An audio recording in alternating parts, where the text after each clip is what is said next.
Are we live? Viper always seems to know when he's live. I don't know. I don't know when I'm live. Hey, I see us over here, so we must be live. Oh, So yeah. So I got to I mute must this. be. There we go. It might be really dark. Yeah, I'm gonna turn this on here. So a funny thing happened, everybody. This cam link just decided to stop working. This little doodad here, and according to what I'm being told, that this thing is not that reliable. And wow, that is bright. I'm going to change lighting. Yep. Changing of lighting. That is really bright. Jeez. That's what we do on this podcast. We make sure we get the lighting right. Now, I have paged John Prosser. You have? Because, yeah, I have. He's not, half the time he doesn't like get his messages, but I've tweeted at him and I've sent him a, whatchamacallit, Facebook message. I don't think he was in my live stream either. He must be doing stuff. Well, he can stop doing stuff. I need him. I need him on the podcast. But anyway, gotcha. It's not really that big a deal. I guess we can talk about him while he's not here. That's true. Really quickly, I just want to say thank you to everybody that were part of my go time and that came to Jason's thing here right after. Appreciate it. I really do appreciate it. Thank you. Yeah, absolutely. You guys know who you are, and you're here. How's the lighting now? I think it's better. Your whole like right side of your face is blown out. I found you can't use real lights with this. Like I have my Neewer light turned like almost all the way down, and that's how I got this with the webcam, right? Yeah. You know what I do? It's experiment time, kids. While we wait for people to come in, I'm going to plug the cam link back in, and let's just see if I can get it going. Because if I can get it going, then cool. Are you still there, Jason? I am. Okay. I'm waiting with bated breath. Oh. So yeah, see that's the thing with the cam link. Check out! It's working. That's the thing with the cam link. It will, like, if you have to restart your computer. It doesn't matter if you're on Mac or PC. If it's not working, you have to restart your computer. And well, I just I did a restart, but it still wasn't working. And then I did. I just unplugged it. That's the first time I've ever had an issue with it. Now how do I look, everybody? Do I look pretty? Well, you need more light. Now I don't need more light, or do I do? You do. Really? You need more with that camera. You need more light with the webcams. The webcam tries to overcompensate. No. Does it look good now? It looks good now, right? Are you on manual focus? Yeah. All right, then. Yeah. How's that? I just centered it. Yeah. Okay. I'm looking over here. Yeah, you look good. You look good. El Jefe's in the house, about ready to do some mod action if necessary. Modifying the chat. Mm-hmm. Jose, man, all caps. Do you really, you know? I'm drinking coffee, so I will. You're drinking coffee, like decaf now, or what? Oh no, this is full test.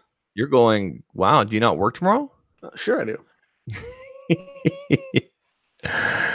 Oh man, I'm sorry. I'm a little distracted because I'm getting lots of comments, and the only thing that's what sucks is there's that little area on where the community tab where you can in the back end where you can like filter things, right? Yeah. And one of the options on there is like filter URLs, hashtags, Well, I don't want the hashtag go time filtered, so I've had to allow everybody's comment. I have to go there manually, and there's no list where you can say allow this list. It's either put your bad words in or so yeah. I'm going in right now, and see there's another one approve. So but I'm really blown away by how well I think it worked out. Again, thank you everybody. I'm sorry I don't mean to take over your stream. Let's talk about you. Yeah, well, we're not here to talk about me. We're here to talk about the tech news. Yes, this thing tomorrow. Whee! Yeah, I know. So what we're going to do, for those of you who we haven't started the podcast yet, we're still just yakking. No, but we're just yakking. We are going to talk about tomorrow's event, mm-hmm. and hopefully that will be an interactive conversation. And then we're going to talk about this crazy Pixel 3XL conspiracy theory tinfoil hat shit that's going on. I left my tinfoil hat upstairs, but I fully know what you're talking about. Yeah, and it seems to move so fast that I can't barely keep up with it, which is why I want John Prosser on here. But there's so many things that point to no, we're all crazy, and then there's just like these slivers of what if, like in particular, we've seen some tweets lately in the last few weeks from some predominant tech tubers. I don't say YouTubers. I say tech tubers. Like winky winky. Hope you have a surprise for us. I think it was Marquez that did that, right? And I was like, "What's this Marquez?" I mean, I'm just seen it. I'm just looking at my Twitter feed, and I don't know if this is his Tesla, but Matt Black everything Tesla is what it says. I like Matt Black. I do too, but I'm telling you, when do you know him? When Matt Black? No, I don't. I don't know him personally, but I've got friends who know him. It really bothers me though. Okay, like I know Marquez has a bazillion dollars and all that kind of stuff, but I just think it's really. Is it okay? Answer me this: is it in poor taste to show off your super fancy stuff on your Twitter, your YouTube channel, whatever? I mean, how far away is that from Kardashian land? Well, I mean, I kind of do it, right? Okay. Look, I mean, okay, and you know, I don't feel like a Kardashian. I'd love to feel a Kardashian, the female ones. No, but I don't feel like we're one. Not going to do that. This is not that kind of podcast. Okay. I know where you're going, but I mean, you got to think about his audience. Like people expect to see that, right? Not just the reviews and everything like that, but he's got to do other things to keep people in. And there's obviously an audience for that. I mean, the guy could tweet the letter J and get 1,000, likes in 20 seconds. That's crap. I want to see him. I want to see him try that. Just start tweeting letters and see, and people will think he's like some sort of cryptic genius. It would be funny. It would be funny. Yeah. I don't know. I like that. That was one thing that that sort of chapped me about everything Apple Pro. Although I do hear he's a really nice guy, but like $1 million house and super sporty car. You know. I mean, he's definitely personifying the stereotype of a tech tuber, I guess. Well, I mean, it seems like everybody's getting Teslas. Andrew Edwards got a Tesla, or is he getting one, or he has one? I can't remember. Yeah, he is getting one at least. I know. It seems like there's like every tech YouTuber that has the money is getting one right now, because I think John Morrison's getting one. I know Andrew's getting one. All these people have put down the money to get these Teslas. I desperately wanted a Tesla. Like one of our cars is a Chevy Volt. I've been in on the electric car thing since like 2014. I desperately wanted to get a Tesla, and now I don't feel like I can. There's a Tesla location, a shop, I guess, here in Calgary. But we get snow like 7 months of the year or something silly, right? But I mean, apparently they hold up really well and everything like that. And well, Tesla and snow would be great. The nice thing about electric cars is they generally have a low center of gravity, and they weigh more than the typical car because they have big honking batteries in them. So it's like pretty good instant heat, just like it's like instant heat, like a space heater kind of thing, right? That's my understanding. Yeah. Well, I mean, what I love about the Volt is being able to just sort of freak people out by stomping on the gas pedal and have instant. So you said you have a Volt, or your wife does? Yeah. Well, my wife drives it, but I drove it for a while until I got the Jeep. Okay. So that's purely electric? It's a gas electric hybrid. So it gets 35 miles to 40 miles on a charge, and then when that charge runs out, it moves over to a gas engine, but the gas engine is really only powering the electric motor. So can you not put gas in it and just go full electric if you wanted to? Not really. I mean, if you're going 30 miles or less, then you could. I guess I don't know, but yeah, sometimes the gas engine will kick on in the winter too to like kick up the heat. I see. Yeah, so for me, I really like the Volt. I like the old style Volt. I'm not a fan of the way they look now, and so I'll probably never buy one again. Who do we have in the chat? Well, I mean, have we acknowledged people? I always feel like they don't get the acknowledgement, the love that they deserve. I'm going to go to the top. I was in there chatting with people as I was waiting for you to show up. Yeah, I'm sorry, man. We got Christian. We got Mark Yates, Willis 16234. We got Matt Laurie. We got Zach Talks Zach. You ever talk to that guy? We've got Dean Alan Osborne. We've got Mediocre Tech. We've got Joe. We got Vincent Bellavacqua. That's a really fun name to say. That is a Bellavacqua. Chris Severson, Puny Advocate, Luke Henderson. Just for once, I'd like to have Luke Skywalker drop in. Doug Houston, YouTube. Good channel. Check it out. El Jefe Reviews. El Jefe. Yep. Hey, we're trying to get that guy to Vid Summit. Did you hear about that? I did hear about that. It's a heck of a story, people. You guys need to check out some Twitter and stuff like that. It's gonna, I hope it works out. Mark Yates, Lord, whatever made you made to love. Lots of remember Zach's videos was so freaking great. Thanks, man. You should feel wonderful about all the love. I don't know if people are talking about the video or what happened earlier today. Before we should even talk about that. Viper is in the room, so now the live stream has really started. So now it is legit. It's legit. Drew Henson was going to do that thing that everybody does from time to time. Yeah. Please see. Do you want me to talk about what happened earlier today on his stream and everything, or no? Do we not want to talk about that? Whose stream? Viper stream? Viper stream. Well, I watched a little bit of it because it was there on my watch this while I was getting set up, and it looks like he got himself a Lumix G7 from some benefactor. Same camera that I'm using right here. Yes, he received a G7 from me.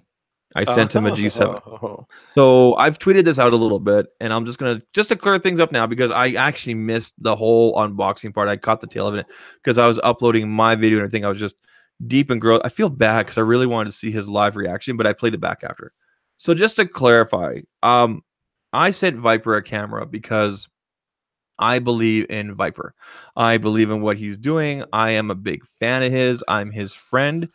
I think he's going to be the next big thing, and I can't wait to see where he goes. And it's just my way of saying thank you. And yeah, I believe in Harvey Dent. Do you believe in Harvey Dent? So yeah, the Batman. Such a Batman. That was a good movie, man. Who's the actor that played him? No, it's not Thomas Jane. He was in Thank You for Smoking. Yeah, did you see that? No, that's who played Harvey Dent, guys. Who was it? Just put it in the chat there. Who was in the Batman, the second movie? I think. Name. Like I know his name. I know I do, but I can't. Isn't like Aaron Eckhart? No. Yes. His name? Yes, that's the right name. Okay, yeah, I remember because he's got the same last name as one of the bad guys or bad cops from the 1989 Michael Keaton Batman. Hey, Eckhart. Oh yeah. And then the Joker kills him, or the guy that Nicholson shoots him. Bevilacqua. So I got it wrong, even though I was excited. Sorry, Vincent. Bevilacqua is equally as fun to say. So Viper, we'll talk more. It's been a great day, but run with it, man. Run with it. So should we get into the podcast? Yeah, it looks like we're nice and warmed up here. We got 114 people. So let's go ahead and do our intro. I just stand here. We will talk. So here we go in 3, 2, 1. Hey there, friends on YouTube and out there in podcast land. My name is Jason, sometimes known as the JTL. This is the Painfully Honest Tech Podcast. The podcast so honest, it hurts. Thank you for being here again. Today, we've got an amazing episode coming up. We've got Zach, as always, here co-hosting with me. And what are we going to talk about today, Zach? We're going to talk about there's this little thing happening tomorrow in California, the Apple event. Yeah. And if we can find our tinfoil hats, we will talk about Pixel 3XL stuff. Yes, we have to find the tinfoil hats in order to discuss the Pixel 3XL, whatever the hell's going on. Oh man, it's been fun though. It's been fun. But yeah, I mean, it's made tech interesting. In a week where we'd usually just be sitting on our thumbs waiting for the Apple event. So yeah, and maybe by way of talking about some of this stuff, we'll also. I really enjoy when I go to my chat, when I go to my comments and find the really stupid ones. So maybe in discussing this, because I have a brand new video out that came out yesterday about what the possibility is for the new iPhones to not necessarily perform as people are expecting. You said last year was supposed to be an upgrade year, and then hopefully this year will be, I think is what you said. Yeah. So last year, everybody was talking about the super cycle. Yeah. Okay. Where people are coming off a 2-year contract and then they all get the new phone. And I don't think we saw it last year. And so this year, now they're saying, oh, this year might be the super cycle. But I don't know. I mean, people say, oh, the name doesn't matter. The name doesn't matter. But I'm telling you what, Pepsi Max was a terrible soda. And just the connotation, the connection was something that awful. Makes me feel not good about. Makes me see the chat. Yeah, I do. You see the chat? Yeah, it is Luke Skywalker. So, oh my God, Luke Skywalker's in the chat. Sorry. So now we know that like dead Jedis go to the internet. Can we get Obi-Wan Kenobi here tonight? I don't know. Let's see what happens. Keep on going. So you saw it. I reacted when you did, so I didn't interrupt you. Go ahead. No, yeah. But so what was I talking about? Oh yeah, the Apple. So we got this Apple event happening tomorrow. So by the time you listen to this podcast, it may have already happened, and most of this won't matter anymore. But still, for those of you who are watching live, maybe we'll discuss it. So the big controversy for me has been the naming of the cheap one. Yeah. Yep. And I really feel like, I don't know how they name it. It's not going to be the 9. It's not going to be the 9. Thank God. Cause that would have sucked. That would have sucked. Here's why it's not going to be the 9. Here's my theory. I think Jonathan Morrison already pretty much brought out a video of naming all of them. But here's why I don't think they'll be called the 9. It has the same front notch full screen thing as the 10. Right. So why go backwards? Yeah, I mean, I think they called the last one the 8 because they felt like that was the last model of the old design, so they wanted to keep the naming convention for the old design. Now, you know what? And you can't because 7, 8, 9. Yeah, with no S here. There was no 7S. No. 7, 8, 9. It's a dad joke. It's also a Bare Naked Lady song. I'm sorry, right over your head. Keep on going. No. I had to dial it back a few notches so I could get that. Sorry. I had to turn down my brain to be able to get that joke. I got you. It's not going to be the 9. I think everybody's in agreement on that. And now we're hearing something. Now we're hearing that what I'm seeing on the interwebs today and of course everybody and their uncle has a new video out today saying it's going to be the XR. And I even had a comment on my video that said it's going to be the XR. That's what makes the most sense. Why does R make sense? R for ridiculous? I have no idea. R for low rent? I don't know. Is there an R shape on here that I'm missing? No, there's not. So SR Bell 67 asks, didn't you say goodbye to Apple in the Note 9 review? Now, I am carrying the Note 9. I will continue to have the Note 9. What a sexy phone. Also get the iPhone XS Max. You're going to get the Max. Yeah. Max power. Well, I always felt like the iPhone 10 was just a little bit smaller than I wanted it to be. Like it felt really good in the hand, as they say. But with the notch I always felt like I was losing something from the screen. I'm looking at these two side by side, and there's just a little more screen real estate if you factor in the notch areas on the Plus. The notch areas, but I mean, sounds dirty. The Note is definitely narrower and easier to hold. It doesn't feel as wide. Not that this is uncomfortable. Not that the Plus is uncomfortable. Right. Yeah, I mean, I felt the same way about my iPhone 7 Plus compared to the Note, although like with this giant ridiculous case on it, it is the same size. The 7 Plus is physically smaller than this X Plus that we're getting or whatever, but it has more. This has more screen real estate. Right. So, yeah, so I mean, I think we're at what, like 80-something% screen to body ratio. With the you go to something like the Vivo Nex, and it's like 92 point something rather. Right. Apparently, the new OnePlus 6T is going to be like 96%. It's ridiculous. Well, I mean, that's cool. That's the way that we're going. Luke is asking about my lightsabers. I'm sorry. Should I go get one? Tech Fury needs. Thanks for being here. It's okay that you're late. We're just getting started by talking about this Apple event that's going to happen tomorrow. So we know that we're going to get iPhones. We know we're going to get 3 of them, unless Apple is pulling a Google, right? But what else are we going to get tomorrow? Well, okay. So apparently there's going to be a new watch, which apparently is. I mean, I've been hearing from a lot of people is more exciting than the phones. I don't get that.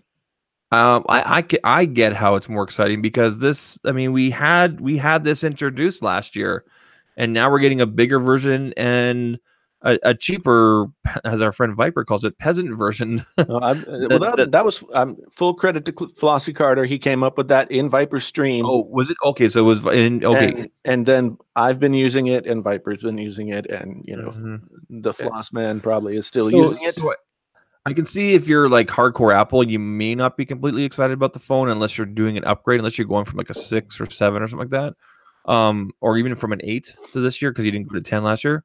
I can see how the watch would be more expensive, more exciting because they make some darn nice watches. They are nice watches. Oh no, I love the Apple Watch. I think they're great, but I just don't know how another iteration of the Apple Watch is more exciting. Well, apparently it's gonna be less bezel, bigger battery. I think the resolution is supposed to be pumped up a little bit. Yeah, so I mean, that'll be great.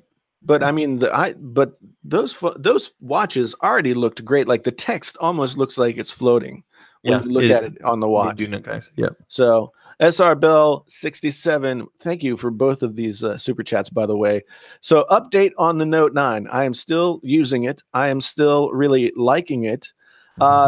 I find that I can't type as well with my fingers on this phone, and I don't like the Google keyboard. So get Swift Key, and you can increase the size, and you'll love it. Get Swift Key. I've been using Swift Key for 3 or 4 years now. Yeah. It's to the point now where I can tap the middle word, and it'll predict what I'm supposed to be saying to somebody because of who I'm texting. It's really cool. Kind of creepy, but I mean, you can increase the size of the text, the look and everything, and it's awesome. And by the way, this is the workhorse. This is the Android workhorse of the year. This thing is worth every single penny. But if you can get this Note 9 on a contract or trade in a phone or save some money, do it. Do it. Now, should you go from a Note 8 to this? I'm going to say yes. Really? Okay. I would say yes, because the things that I didn't like about the Note 8 are gone on the Note 9. Okay, the fingerprint reader was always a problem with me on the Note 9 or on the Note 8, and now it's not a problem. The battery was always a little too... the battery, the 4,000. I mean... Yeah. Yeah. I mean, even now, like I'm sitting here right now at 35%, and I found that my battery life has been not predictable.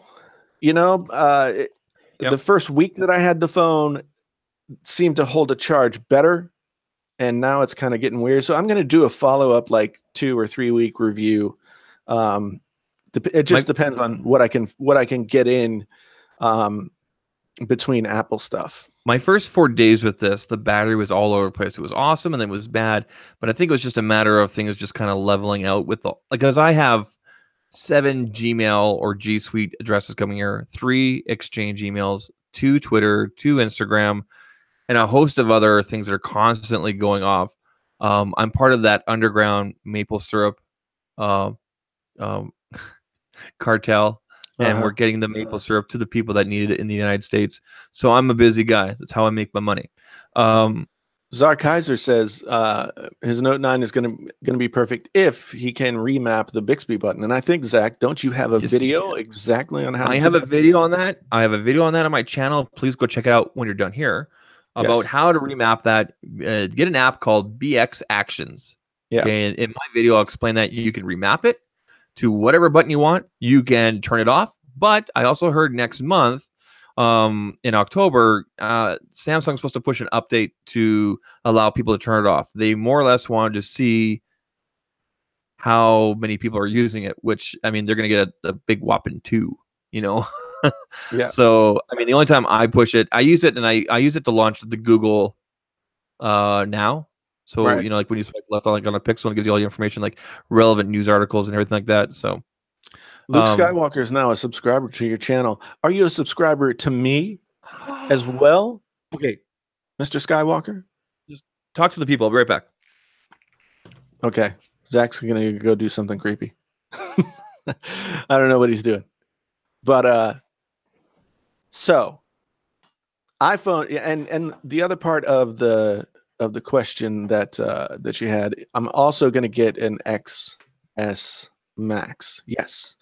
Because I want to thank you, Mr. Skywalker. He is a subscriber. For those of you listening on the radio, well, I guess it's not really radio. Zach, I just see your logo. I know. I didn't want people to see my bum. Oh, okay. Well, there we go. Thank you for that then. All right. I'm just going to get this out of my system because he's here. Confirmed. There's a lightsaber. Right there, baby. Right there. Check it out. In all its glory. The Graphics. Remember, you're on manual focused, so yeah. It's awesome. It looks good. It looks good. Okay, well, I'll turn it off. Okay, that's good. Yes. Anyway, I have Luke Skywalker as a subscriber. I'm going to keep that email. The one that says that so-and-so subscribed to you. Oh, you still get the emails? Oh, man. I turned them off for a while, and I turned them on. It's just cool for me to see, because I don't get the hundreds of people that you get every day. I get like maybe 15 or 20 if I'm lucky. Normally like 5 or 6. And so it means something to me. Like when I see like Jonathan Morrison has subscribed to it, I'm like, what? Right? And it's just like, that means a lot. Yeah, I don't think you subscribe to me. I file those ones away. I have a special folder, and it just means a lot to me. And it will always mean a lot to me. When someone subscribes and everything. I don't keep all of them. But I keep certain high profile people or people that within the community that, Anyway. Yeah. What were you talking about? I always figured that, you know, bigger tech YouTubers have like dummy accounts that they subscribe to people on, you know, like, because I guess you can not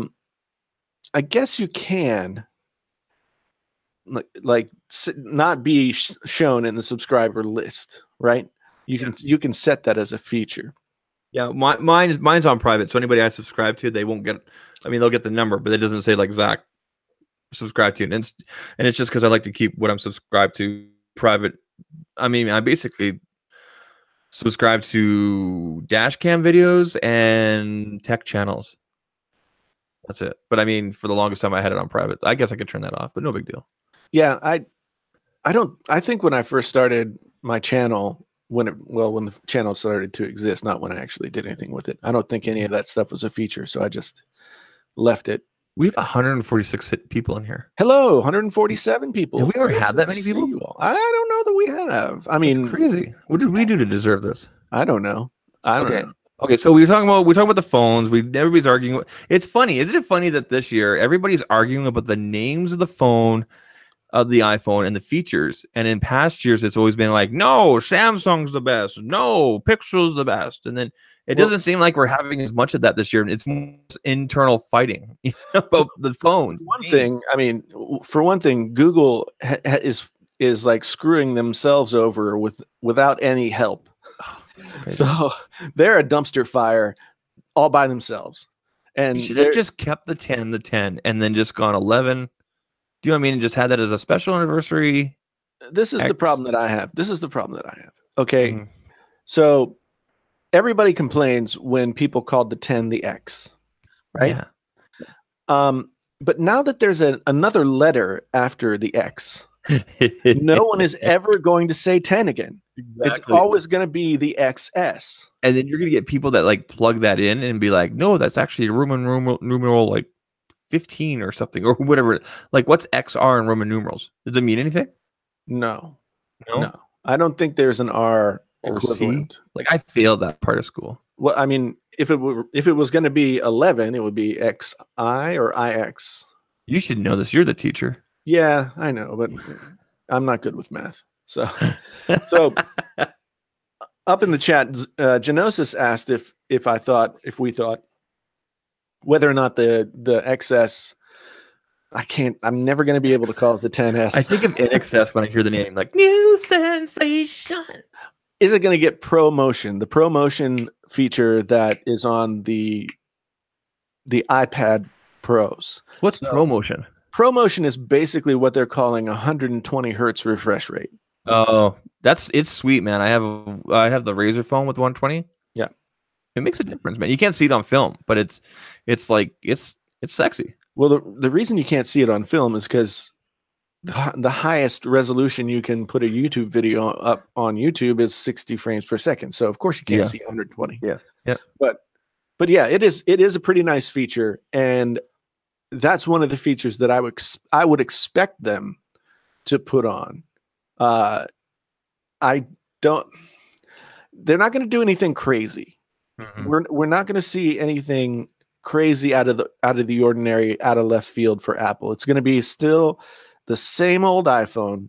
Mm-hmm. I mean, iOS 12 is already more a stable build than 11 ever was. Yeah, it's a software game. I think John Prosser said it first, right? No, it really is. I said it. John Prosser and I both say it. I'm not going to say who said it. I'm not. It's okay. Not Jason said it first. I didn't say it. I'm just saying that I also have said it. And who knows who said it first? That's all I'm saying. Okay. John Prosser's not responding to my messages, so I'm gonna. Man, you're bitter. Are you bitter? No, I'm not bitter. Like, oh no, I got notifications. So let's see. No. Nobody's no, didn't respond. He messaged me during Viper's thing. He's like, "Are you insane?" I'm like, "No, he didn't say that." Well, I mean, you that's definitely something that people could ask you. It's true. Would ProMotion take up more battery life since it's double the refresh rate? I would think so, because I get the warning on the Razer phone when I switch to it. Yeah, so that's a good point. It may be that we only get ProMotion on the XS Max. See, now here's the thing. On the Razer, the 120 hertz only kicks in when you touch the screen. So if you're looking at something and it doesn't require 120, it goes back down. I think to help battery life. The iPads do the same thing, I'm pretty sure. No, that's another thing I'm looking forward to. Apparently, we're going to have some new iPads. There's going to be a refresh of the iPad Air. Or not the Air, the MacBook Air. Yeah. The MacBook Air. And I'm actually excited about that because my wife needs a new laptop and she sees that I like my MacBook so much. Yeah. So here's the question, though. I mean, the conventional wisdom has been for the past several years that the 12-inch MacBook Pro is the refreshed iMac or MacBook Air. Okay. Right? Okay. Yeah. That's what people have just assumed, and they were going to let the MacBook Air die a slow and ugly death. I can't imagine working on a 12-inch screen. I mean, I get upset using just a 13-inch. I have to go 15 or higher. Yeah, I mean, so my daughter had a 12-inch, and I used it a little bit, and it wasn't all that bad. I mean, if you want to take something that is basically the size of an iPad. Mm-hmm. And just grab and go out of the house, like those things are perfect for that. I have a friend who has a friend that works at one of the Apple stores here in town, and he said that their best seller for the new MacBook Pros, the new 2018s, are actually the 13-inch ones. That's not because of price point, but because of portability and because of price point. But I mean, well, I guess it really doesn't matter how big it is, Jason. It matters how you use it. That's what the ladies tell me. That's what we've been told. Yeah. I'm all right. I got to stop doing that. It's not that kind of podcast. It sure is. I'm here. I apologize to everyone who's listening. I shouldn't be making those kinds of jokes. I'm going to lose my position here. Yeah. Well, the thing about the 13 for 2018 is that you can actually get quad core chips in the 13s now. And I think 16 gigs of RAM, which you could never get on a 13-inch before. Yep. It's a very powerful machine right there. Yeah. So the top line 13-inch with a quad core i7. Yep. And I think 512 gigs of RAM or of storage and 16 gigs of RAM is like $2,300. And that's not bad. That's not bad. I mean, so again, I have been rip Luke Skywalker. What happened? What happened to him? Okay, so before we go on, I want to get to the super chat question from SR Bell 67 again. And if you guys want us here in the live audience to answer questions that you might have, super chats are an amazing way to support the folks who are doing this and to get your question. It's easy to see. I mean, we'll do our best to see the others. We have sort of an agenda here, but it's not a necessity to super chat. Yeah. However, it's easier for us to. So go ahead and read the question because I have a perfect answer for it. Why buy the Note 9 now with the S10, which I can only think of as a pickup truck, and the XS Max, which I can only think of as a soft drink on the horizon? Okay, so if you have that attitude all the time, you're never going to get a new phone because there's always something every 2 months, every 3 months, every 6 months. Samsung particularly purposely floods the market, not with just their Galaxy line, but their J lines, the A lines. In fact, Samsung reportedly makes more money in United States and Canada, or North America, I guess, including Mexico, off of tier 2 and their tier 3 devices than they do their Galaxy devices. Their Galaxy devices actually come in second. I believe I can speak to that because I know several people that have Samsung phones, but they don't have Galaxies and stuff like that because of the price point and everything like that. Yeah. In fact, I actually have a J3 here that I use as a backup. I bought my son a J3 here just a few months back on it for his 18th birthday because, well, I wasn't going to get him a more expensive phone. It's literally the same camera that's in our notes. Yeah. I got him that, and I've been pretty impressed with what it is. Yep. My mother-in-law has an A5. It's great. You can still take the backs off some of those. Yeah. You ever notice that? Yeah, I think. Yeah. I can't remember if you can on the J3 that I got my son, but I know with my mother-in-law is that you can because I got her the case. She couldn't figure out how to put it on. I'm like, and then I saw the little pins and everything. I'm like, oh, we gotta take the back off. Took the back off. She's like, what are you doing? I'm like, we're putting your case on. Yes. Put it on. Yes. There you go. So iPads. I'm just trying to get. So my answer to SR Bell's question is, I mean, I think that all three of those phones have a specific niche in the market. Yeah. Absolutely.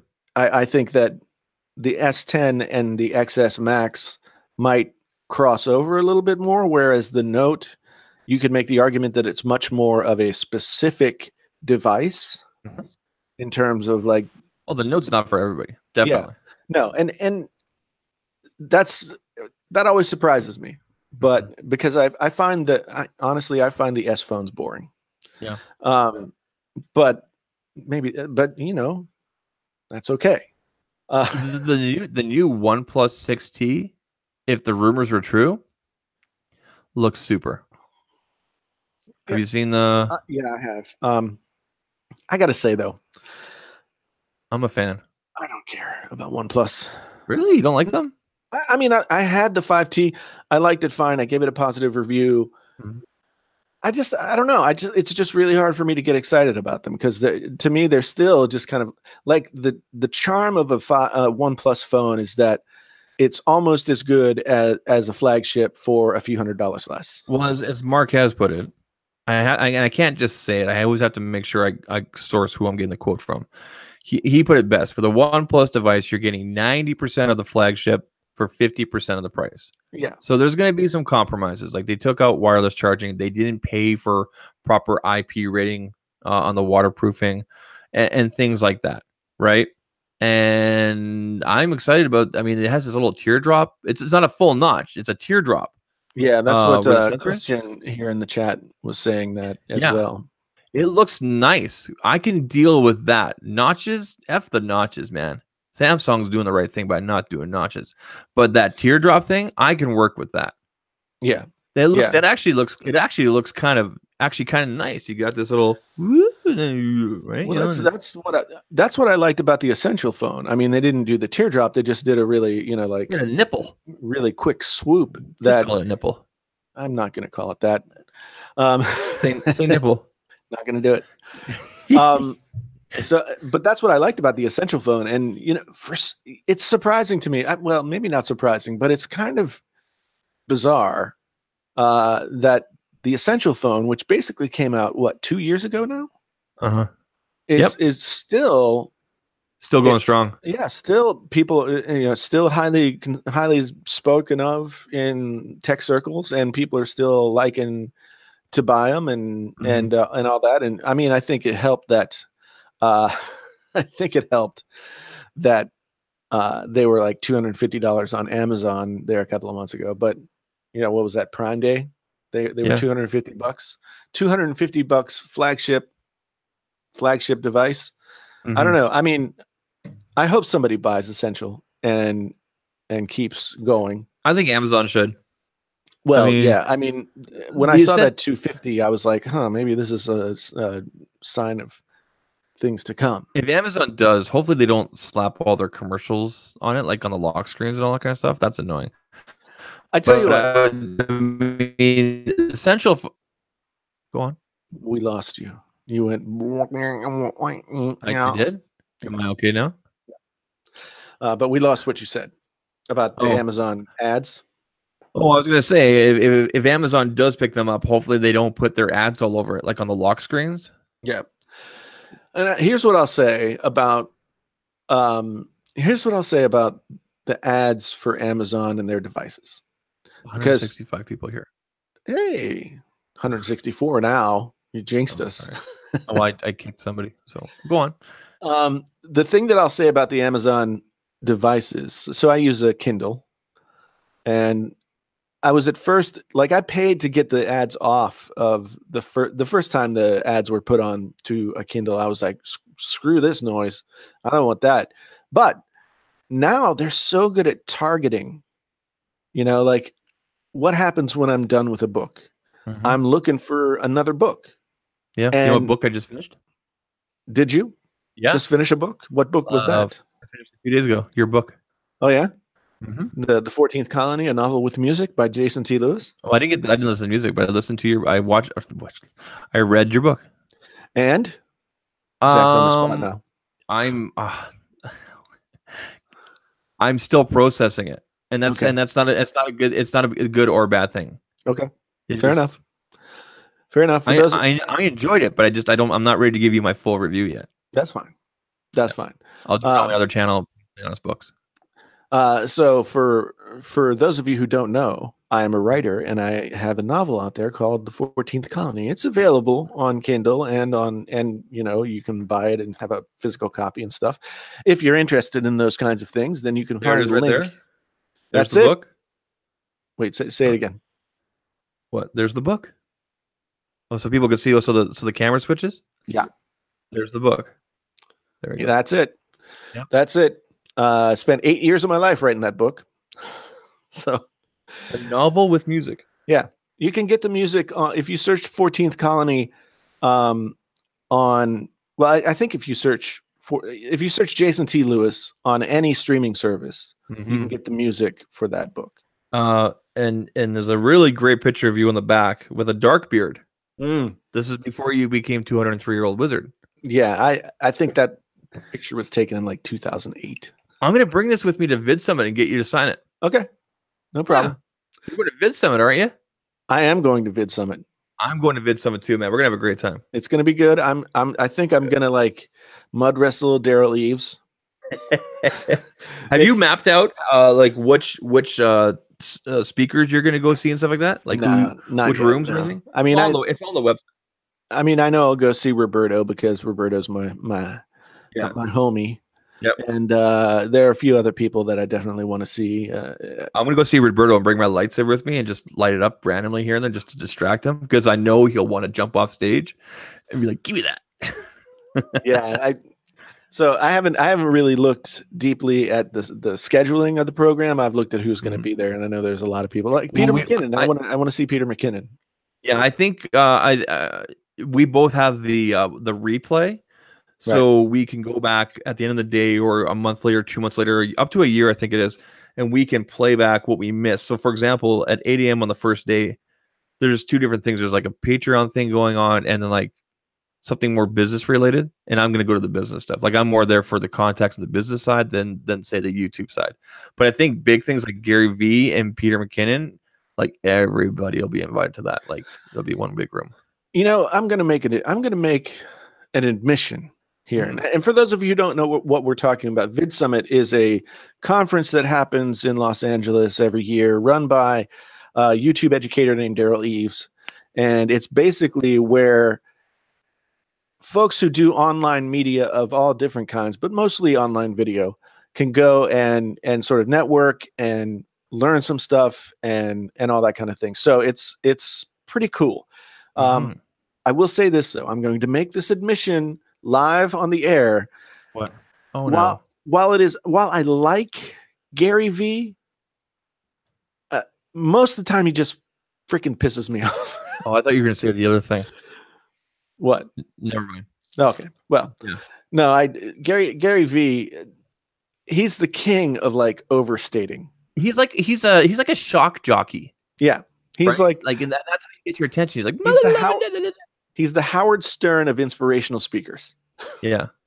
I like him. I find him motivating, and yeah, I mean he could tone it down with the swearing, but that's just I don't care about the swearing. Yeah. For me, it's the whole like, you know, I've seen this image going around where it's like a picture of him and he said, if you've ever had a $5 coffee, you're soft. I'm like, no. No, really? No. Yeah, that's what he said. And the thing is like that is patently ridiculous. You only have to drink shitty coffee in order to like be a hard worker. And I'm glad to pay $6 whatever it is for my venti caramel macchiato. That's my drink right there from Starbucks. Those are a little bit too much like a milkshake. No. This is not that. This isn't that creamy. I don't get the whip or anything like that. But that gets me. I'll go all day with that.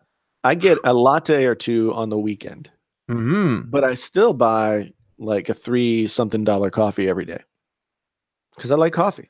You know what's good coffee? Freaking McDonald's. Yeah, that's what you said before, and I think you're. I know. I'm a bad Canadian because I don't go to Tim Hortons. Whatever. I mean, marketing. You're stoned. I don't like any. I don't like the roast, like the donut shop roast. It's too bland for me. It's too bland for me. I like a French roast, something with some oomph. We don't have Dunkin' Donuts here in Canada. We used to, but not sure where they went. Yeah. What were we talking about? We were talking about tech for a while ago, right? Well, we just kind of we went a different direction. So went a different direction. There's the speculation that we're getting a new MacBook Air. I'm not totally sold. There's also the speculation that we're getting a new Mac Mini. Yes, I heard about that. Yes. Well, here's the thing. I want to be excited about that. However, the last time we got an updated Mac Mini, they totally neutered the device and made it a piece of crap. Is it okay? So what did they do? What was wrong? So because I'm not completely familiar with the tech, but go on. Okay, so the 2012 Mac Mini, which I had one, you could swap out the hard drive, you could swap out the RAM. It had, I believe, this is back in the day when you could actually change things on it. Yeah, I believe that this is it was a desktop rated chip inside, so you could get an i7, with flexible storage with flexible RAM, et cetera, et cetera. And in 2014, when they renewed it, they removed any option to fix anything or change anything. Yeah, I mean they've been locking down stuff for years. I mean, if you look at the new MacBooks, the MacBooks last couple of years, the RAM is soldered on. Yeah, well, they also made it like 2-core laptop grade processors. So you buy a 6x6 silver box with no screen, and it's basically laptop, and not even a good laptop. Some laptops can be very good. So if they revamp the Mac Mini and go back to it being a device that like somebody who's on a budget but needs to do, I mean, the current one would be fine for like a family computer, right? The one that just sits in the living room or whatever. So what do you have to supply? Like a keyboard, mouse, and monitor, but you literally just buy this brick thing, right? Yep. Huh. But I mean, there are a lot of audio people. There are a lot of audio people. There are a lot of people who want to do video on a budget, who loved the Mac Mini because it gave them flexibility, and you didn't have to pay for the form factor and the screen of the iMac. Gotcha. Yeah. I mean, if they just put the guts of an iMac into that box, and maybe gave us the opportunity that they give us back the opportunity to upgrade RAM at least, that would be great. But if there's one thing that Apple doesn't do, they don't go backwards. True that. So if they are going to release a new Mac Mini, they are going to release one that is as shitty as the current one, but only with newer specs. Well, I'm sure no matter what, you will be disappointed. It sounds like it's just saying, it just sounds like you already know that you're going to be disappointed because of, if you look at the trend of Apple and how, like I said, you can't remove this and you can't, things that's soldered on and things like that, right? Well, I mean, you just have to look at the trends, right?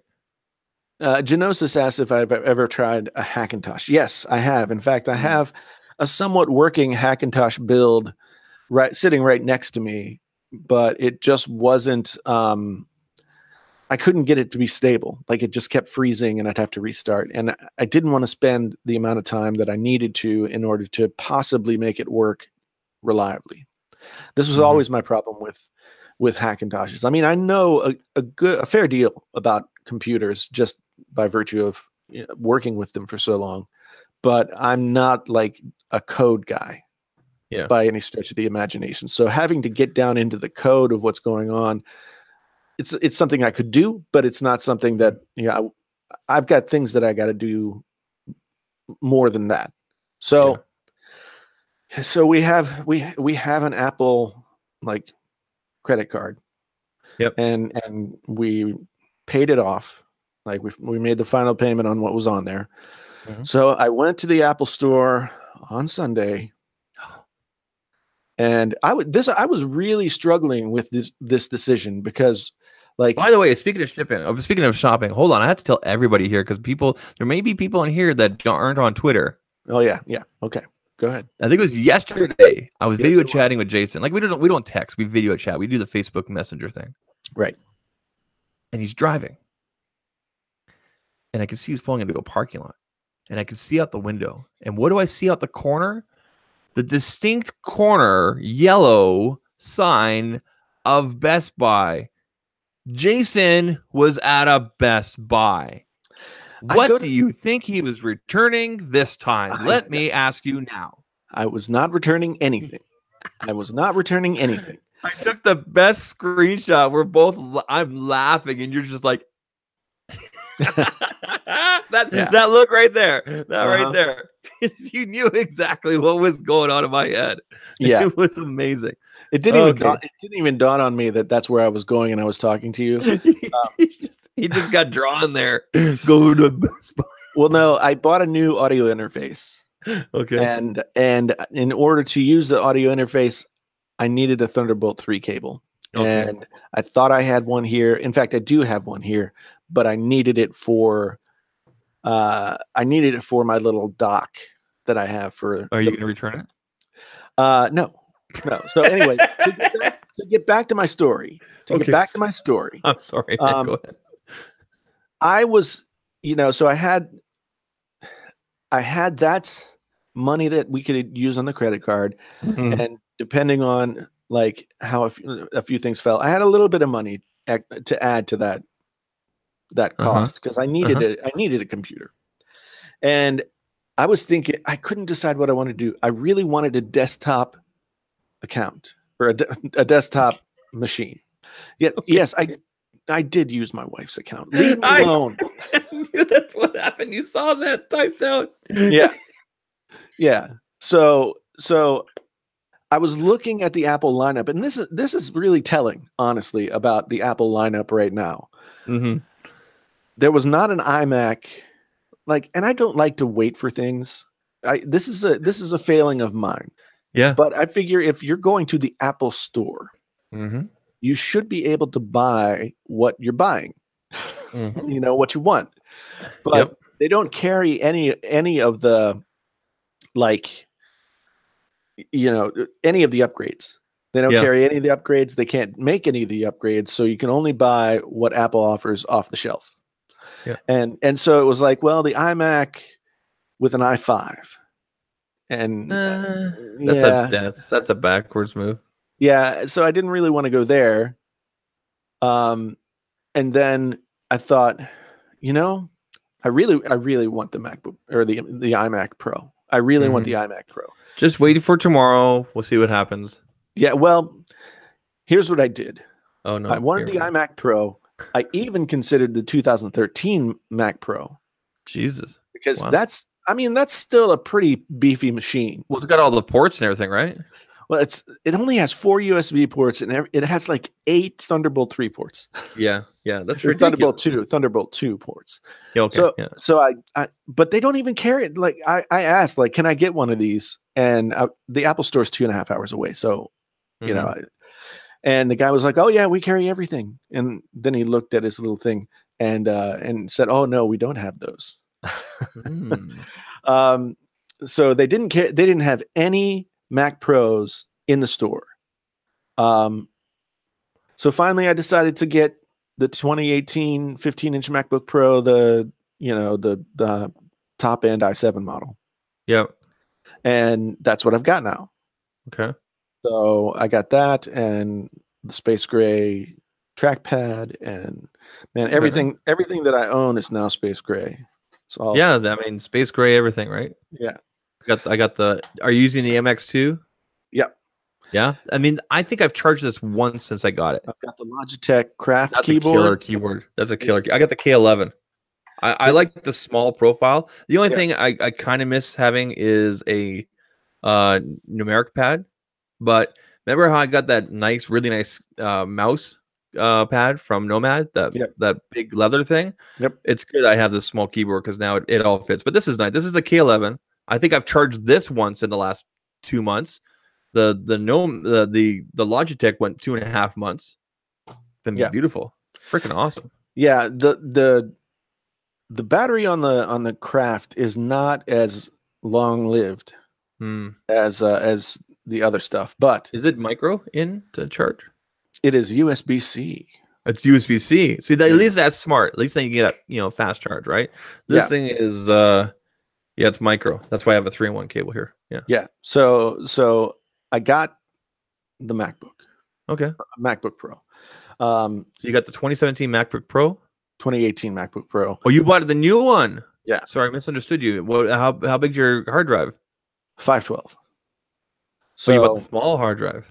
Well, I bought what was available off the shelf. That's the thing. I mean, they don't have like a 2 terabyte just sitting around. So do you have a separate drive you'll use for scratching? Because I mean, we know how Final Cut doubles up everything. I got this. This is a little G drive. Who makes that one? Who's that made by? G drive. It's an SSD. Okay. Gets like, is it fast? Yeah, 500 megabits per second. Yeah. Read and write. This is a 1 terabyte T5. Right. This is basically the same thing as those Samsung T5 drives. Yeah, this is USB-C to USB-C, or it can go USB-C to USB-A. And then I bought this little case here for travel. Samsung just released an upgrade to this. It's called the X5, I think. Oh, yeah? Marquez showed it by accident when he was doing What's in My Bag, and he showed it. And 2 days later, Samsung actually officially released it. You know how much it goes for a 1 terabyte? I don't even want to think about it. It's like $800. It's crazy. But it's like 4 times faster than this. This is decent. Like, there's nothing wrong with this. But you know what the good thing about that coming out is? Prices of these will go down. True. And when the 4 terabyte drops down to the price point that I want, I'm getting it. So this is a 500 gig. Okay. And it was $150. Yep. So just the fact that you can get a 500 gig drive from G Drive, and it's like their rugged series. Yep. You can get an SSD from them that's got the 500, the good speeds. Yep. And it's $150. I mean, that's a great deal. So it is a good deal. I mean, but you know what? You're not going to have to proxy any of your. I don't think you proxy right now either, because you do 1080p, right? You don't proxy your files when you import it, do you? I don't have it set to do that. No. So you just hit optimize and away you go, right? I don't even do that. I just really. I don't know. I don't know how to use any of the stuff that I use. Oh, wait, you're using Final Cut though, right? Yeah. Yeah. So for me, I record everything in 4K because that's how I roll. Sorry. If I were any less black, I'd be clear. But anyway, I do everything in 4K. So when I import it, I hit proxy and it brings it down to 1080, and then I can work with it. But I've actually worked off the 4K just on itself on here, and it's fine, but it's a little sluggish. But I know if I kept my 2018 MacBook, which I did not, as you know. I forgot that you sent it back. I sent it back, and actually I got the money back today. Did you? Finally got the money back. Well, the i9 is turning out to not be really worth the $300. Here's my issue, and this happened, and it just could be dumb luck. I don't know. After all that setup and everything, all that time I wasted getting to it and everything like that, I sat down with both laptops and I did the transfer, the whole time machine thing, and everything's beautiful.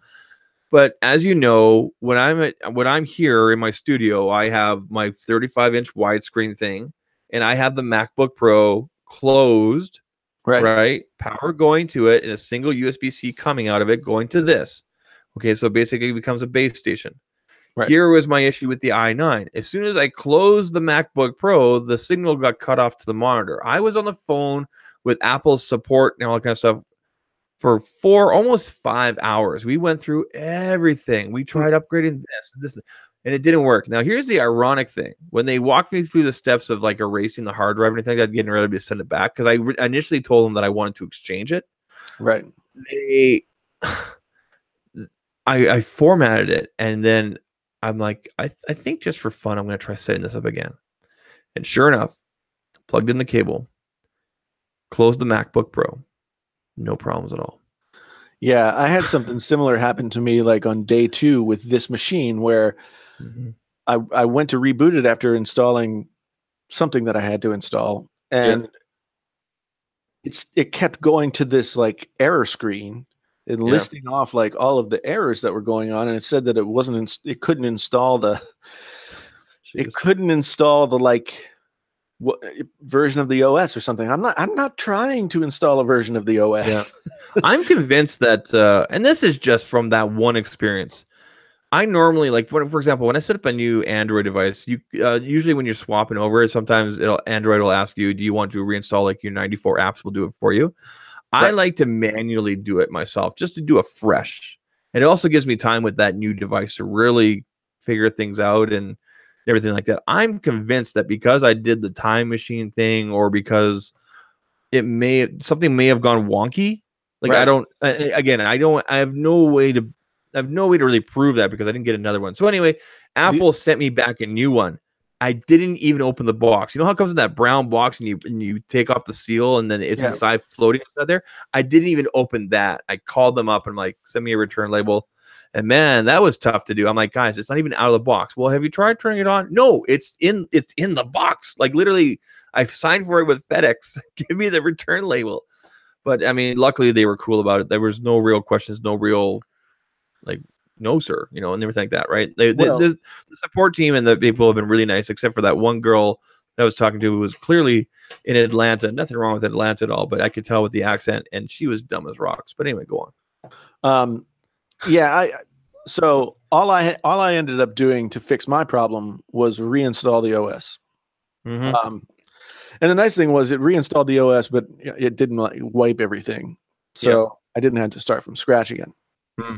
And it's been working fine since then. I mean, there's always little gremlins when you're doing this stuff. And so but the experience so far has been good. I've edited one, maybe two, maybe one. No, I think only one video. The video I released last night was the first video that I've edited on this machine. Okay. It was good. I liked it. I mean, I watch all your stuff. Thank you. You watch all my stuff, right? I do. Or at least I see it. I see it. And then I'm like, I need to watch that. And you know what's funny? I gave you all those nice links. Yeah. And they're not even in the description properly because there's no http://. So that's okay. I put in what you gave me, dude. I know you did. Let's talk about the Pixel 3 XL. Well, okay. I think there's still like one more thing that could happen at the Apple. Well, that probably is happening at the Apple event tomorrow. That we were talking about a little bit before we went on air. So the Apple Watch. Oh yes, the watch. Now, some people, as you were telling me, and I've heard other people saying this, some people are more excited for the Apple Watch 4. That's just what I've heard. That's what I've heard. I've heard it too. Than they are for the phones. That doesn't make any sense to me. You look at what's out there for watches, for smart watches and everything like that. Now I actually have one of the new Galaxy watches coming. They're no longer called Gear. I have mine coming and it'll show up here in about 9 days. I'm very excited about that because the last smartwatch I had was an LG Urbane. But anyway, you look at what's out there and it's either really high-end, fashionable, and Android, right, or it's premium Apple and it's just awesome and works. And here's the best thing about the Apple watches: they can work with any device with Bluetooth, right? Yeah. Apple was smart to at least leave that open to people, unlike their silly speaker. So, yeah. Well, I mean, I love the Apple Watch. I mean, I think it's of the smart watches that, well, I've had them in the past. I mean, right now I don't have an iPhone. Usually when I know I'm going to be moving away from an iPhone, I don't get a watch. Gotcha. But so everybody's like, oh, you said you went to the Note 9 and you were never going to go back to Apple. Like, who knows? Who knows? I ditched Apple for the Note 9. This is, for me as a reviewer, what really matters is what phone do I like the most from the year of phones. And like the Note 8 actually edged out the iPhone 10 last year. Yep. Like at the year end. I think by March or so, I would have gone the opposite. Right now, the Note 8 was annoying. Right now, for me, it's Note 9, top of the hill. But if you're looking to not spend that kind of money and still have a great experience, OnePlus 5T. Yeah. Or OnePlus 6, sorry, the OnePlus 6. Yeah, I mean, until we see what else comes. So, I know that the new Apple Watch has less bezel and the screen is curved. And in fact, like I never noticed that the screen was a square until I looked at some of the renders that folks were doing, showing it's always been a square, hasn't it? Yeah, but I never really thought about it. But now it looks terrible compared to the curved edges, right? Yeah. And so it's going to be the Apple Watch is a great product. And so I don't think Apple is going to screw it up. But people are like, oh, sometimes I watch tech reviews and I'm like, what in the Sam Hill are you saying that for? What is like, Apple Pro saying that? Go on, sorry, what? Well, it's not just him. You know, one thing that I wanted to say in the Everything Apple Pro Can You Trust that I didn't say, and I probably should have, and I was going to say it earlier today, is that like Everything Apple Pro is like a YouTube tech bro. You know, and bros are just so far afield from like where my brain is that I just instantly get annoyed at bros. So, bro. So anyway, but people are like, well, this year the the LTE model is going to have a red circle around the digital crown instead of being a red dot. I heard about that. Yeah, I mean, seriously, you're talking about that. They have to distinguish, making them look different, right? And they have to do little physical tweaks, right? Yeah, so. But I mean, why, as a tech YouTuber, do you feel like you've got to talk about that? It's like you're just looking at the thing and saying this is different and this is different and this because that's what those channels do. They go deep. They deep dive into every little. But it's like the things that people don't talk about. It's kind of like channels that don't give complete context, Taylor, and stuff like that. That kind of serve their agenda all the time. They're deep diving into like a mud puddle. Yeah, you know, it's like all they're doing is looking at the renders and saying it looks like this. Yeah, and maybe they know, maybe they have some sense of specs. Like I like to talk about what the impact of these potential devices could be. I think that's the only reason you should be talking about a new device before you know what it is. I mean, Apple will sell a ton of watches and they're going to come up with a ridiculous amount of colored and different styles of wristbands. The Galaxy watches right now, I actually got so for those of you that don't know, I work for an accessory distributor of a cell phone accessories distributor here in Canada. I got my setup today of the watch straps for the new Galaxy. Right. And there's 3 different colors for the 46-inch. There's like 8 different colors for the 42-inch black, and then there's like 2 different colors for the rose gold or something like that. But I'm just looking at the list and I'm going, God, Apple would have a list that's 4 times long. Yeah. Well, that's the thing. Like, okay, I'll say beforehand that I know that I'm not the target audience for the 501 Apple Watch bands. Okay. Yeah. I know that I'm not the target audience for that because I'm a man of simple tastes. Yes. Yep. So I don't really care. I just want a black band and maybe go, or a nice silver band that looks dressy. That's the one thing that I like about first the Gear and then the Galaxy watches over the iPhone. There's so many things over the Apple Watch is the Gear and the Frontier. I mean, they look like watches. Yep. And they look like nice premium watches. Yeah, they look like watches. And that's not to say that what the Apple Watch looks like is a bad thing, but I like simple, like a nice leather band, maybe one of those like nylon bands. Yeah, like. Are you one of those guys that likes the watches that doesn't have numbers and it's just a couple arms? No. Okay, my dad was like that. No, I think there was a time and a place for that in fashion, and that time and place is gone for me. But I like a big watch. I like a watch that looks like it means business. So, yeah, okay. Which Noah's asking, which do we think is inherently better, square or round faces? I mean, until the Apple Watch, it's just a personal thing. Yeah, I mean, I'm still surprised that Apple has not come up with a round face, though. I thought they would have that option by now. I think a round-faced Apple Watch, although there is excuse me, there is speculation because of the design on the invite to the Apple event tomorrow. A gold circle. Oh, right? The space donut that they're going to have a round watch. That would be the one more thing. That's what I'm thinking. I mean, I think other people have said that too, but what I'm thinking is that that's at least trying to bait people into thinking about a circular Apple Watch. Interesting. Yeah, because if you haven't seen the invite, it's basically like a series of concentric circles nested together, and then like the top of the Apple logo. And it says like gather around or something like that, I think. Yeah. Yeah, I think that's the text. So it's maybe that's, I haven't heard a lot of people talk about this. It's something that I guess I should have made a video about it, but oh well.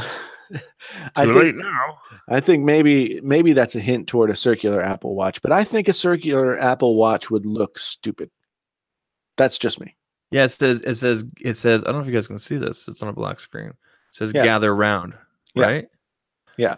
That has to hint at something. It can't be with Touch ID or anything like that, because tomorrow we officially say goodbye to Touch ID.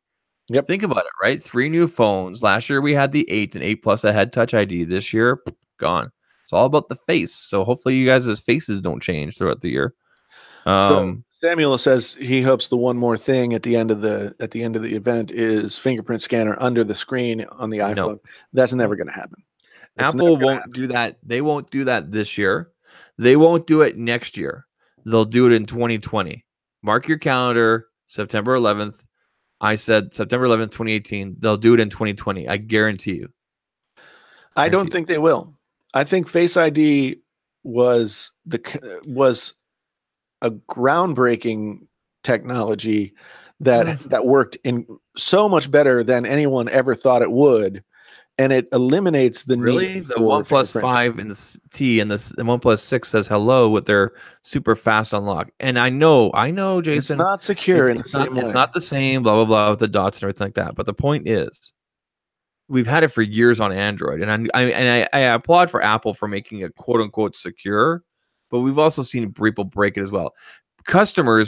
People should have options. At least I feel as though they should have options. Apple's not about options, though. I know. But like options, you got to go Android. Look at your note. You can do face. You can do iris. You can do face and iris. You can. And that annoys the crap out of me. Well, you can pick whatever you want.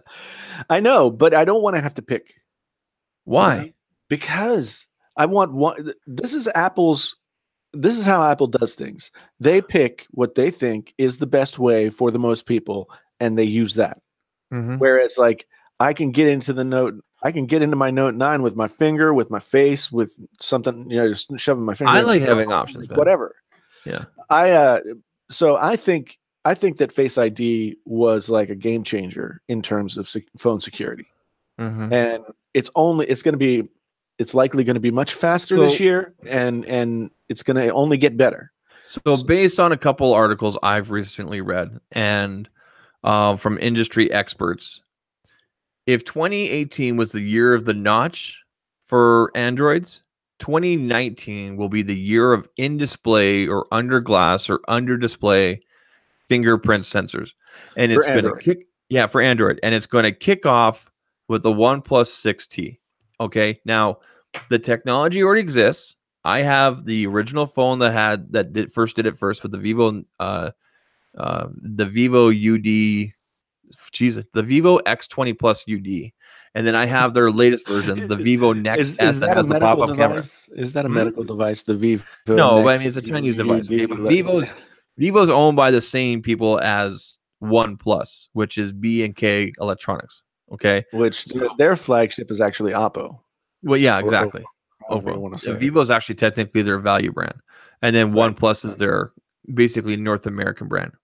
Point I'm trying to make is this: they're going to do it, and then we're going to see a whole bunch of other companies. Now, the technology that Samsung is going to use is a lot more secure. It's an ultrasonic that's being it's ultrasonic technology from Qualcomm. I know that. Okay, the current Vivo technology and what will probably be on the OnePlus is an optical technology. Now, what that means is if someone had a copy of your fingerprint, they could hypothetically, and I haven't tried this yet because I wouldn't know how to do it. They could copy your fingerprint and still push on that in display and open up your phone. Right. Okay. So that is a technology that we will most likely see in the OnePlus 6T. It's technology that's made by, it's called Clear ID.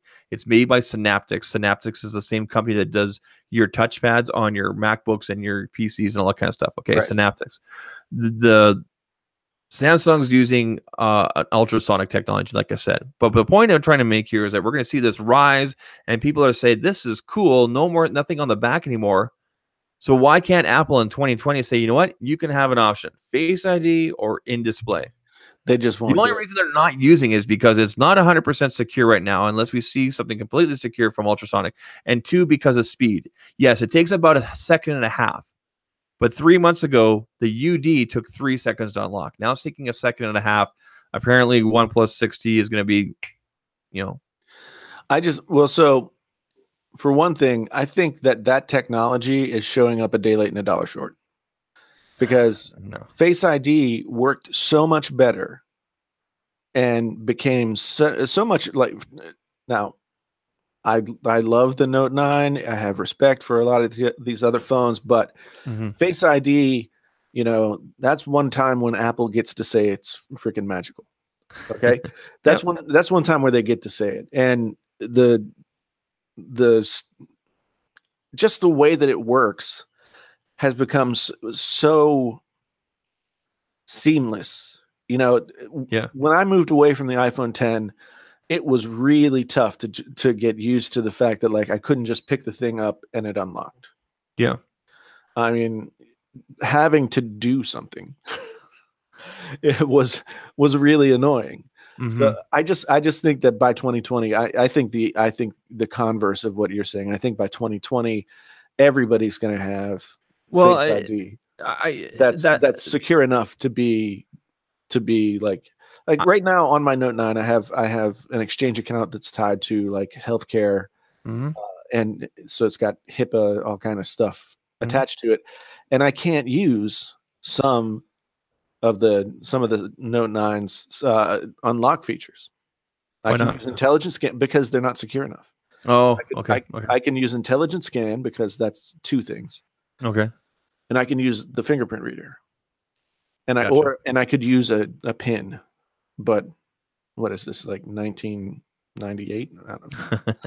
But no, back in 1998, you just opened your phone and used it. I don't see, and I see where you're going with this.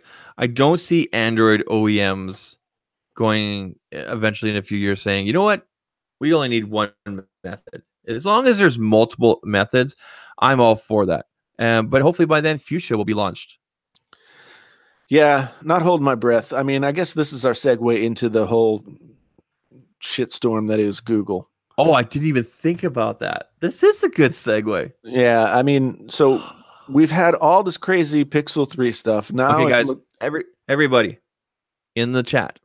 I know the people listening won't get this. Everybody in the chat, I want you to put an emoji of your favorite hat, because that will signify your tinfoil hat. We're going in. We're going in. Yeah, we're going into tinfoil hat territory here. So at first, this was John Prosser, Front Page Tech, good friend of the show. He's a great friend. He doesn't return messages, but he's a great friend. Yeah, I know. So it's everybody has their failings. Do you want me to message him again? No, because he's probably like, he's going to bother me to be on the show, and I don't want to do it. Unless he responded to me. Nope, no response. Anyway, there is somebody. Truth of Tech has, I think he screenshotted the Luke Skywalker. Anyway, so John was kind of out there saying, like, is this all a hoodwink? Are all these leaks coming from Google about the Pixel 3XL just some kind of hood? So Genosis and Hollow, I'm just going to say, are wearing poop emoji hats. I love the poop emoji. You know, for the longest time, my wife thought it was chocolate, like chocolate pudding, like a Hershey Kiss or something. Yeah. Anyway, so John was just joking around, as John does, about it potentially being Paul Grossgloss asked, a friend of the show, asked, valid question, what mic I'm using. This is the Aston Origin, a British microphone. It's about $300. And it looks nice. It looks like a cylinder. Yeah, it is. It looks like a tin can, but it's pretty nice. It has a built-in shock or built-in whatever I'm talking about. Windscreen. This part? Windscreen, yeah, that part. So anyway, it's an Aston It's an Aston Origin. They also have the Spirit, but that's multi-pattern and more expensive, and you don't need multi-patterns unless you're a professional studio. It's not a Yeti, Paul. But it is a cylinder.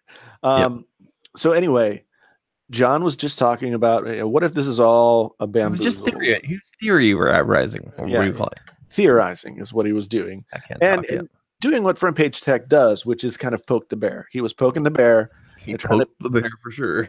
Trying to piss off all the Google fan people and succeeding. He became the news. And then, last week, Google calls or sends him a message, an email. I guess one of those ancient devices, those ancient messages called email. Yep. And so they said they want a clip of a Front Page Tech video where they're bashing on the 3XL. Yeah. And I guess there's some speculation because they asked other YouTubers for footage that they had that was bashing the 3XL. That then there's speculation that Google could in fact be pulling some sort of hoodwink. Yeah. And the Pixel 3XL that we've been seeing all along, the very ugly notch with the unseeable face in it, like grandma titties. Stop. I like the face. Yeah. So giant notch. Yeah. Like it has refueled the speculation that in October, on October 9th, which is the first day we'll be at Vid Summit, October 9th, Google is going to announce a phone that is not what has been leaking. So okay. So I will tell you, and I'll reiterate what I've told Brandon at This Is Tech today, who's done some terrific work investigating this along with John and his follow-up videos. I definitely believe you guys should all check them out. This is what I know from the industry. Okay. We have been told, so the accessory distributor I work for, we've been told there are two devices. We've been told that directly from Google. Okay. We've been told by other companies that make cases and everything that there are two devices. Fair enough. When it comes to glass and screen protectors, we've been given both quotes and samples and pictures of screen protectors with and without notches cut out. Okay. So like full covering, and other ones with. Now, that being said, some phones will still work just fine if you cover that up. The majority of devices need to have that uncovered. If you've ever bought a tempered glass for your iPhone 10, you know that there's a notch cut out, or any of the other Androids that decided to copy Apple this year. Okay. So that's what we know. That's what I know. That's all I know from industry insider. The case companies and distributors like myself are some of the best sources to get insider and everything like that. But here, you have to ask yourself these questions. Okay, so if Google did in fact have a pallet of devices go missing or stolen, what? Yeah. Why have we not heard any police reports or anything? Like, that's big news. Okay, why are we getting these tweets from bigger YouTubers saying, "Hope you guys have a surprise," winky face? Marquez put out a tweet like that. There's so many little things that point in a direction, or maybe that's Marquez just kind of poking back at us, saying, you guys are nuts.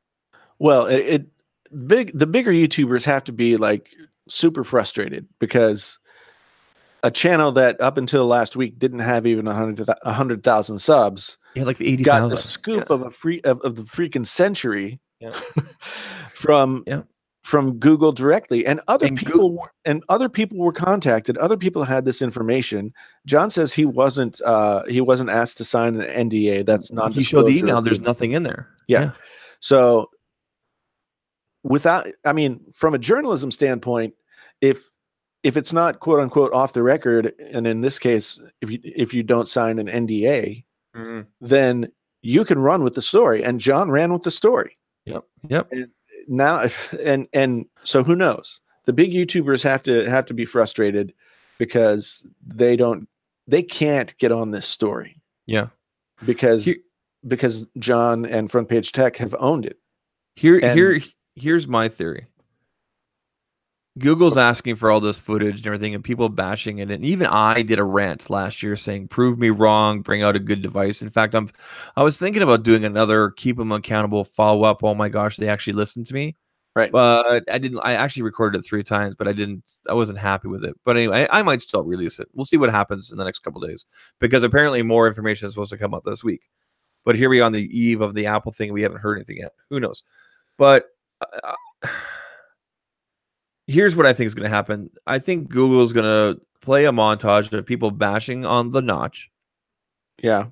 And at the same time, show people that are like, I love the camera and everything like that. And they're just going to walk out on the stage and go, but you're all still here.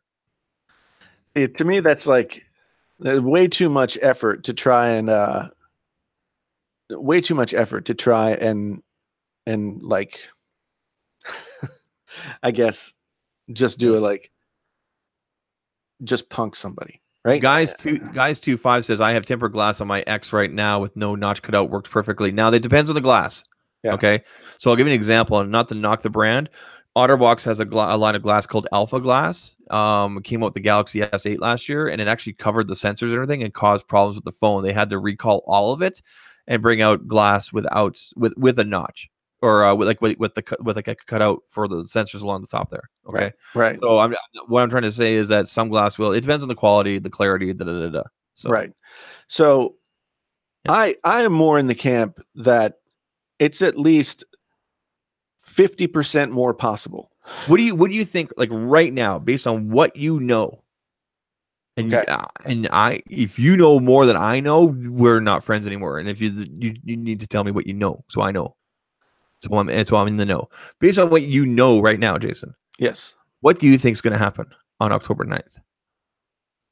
Based on what I know, and I mean, knowing is a strong word, but based on all the stuff that's happened and the momentum that it's taken on, I think Google's going to come out with an XL device without a notch.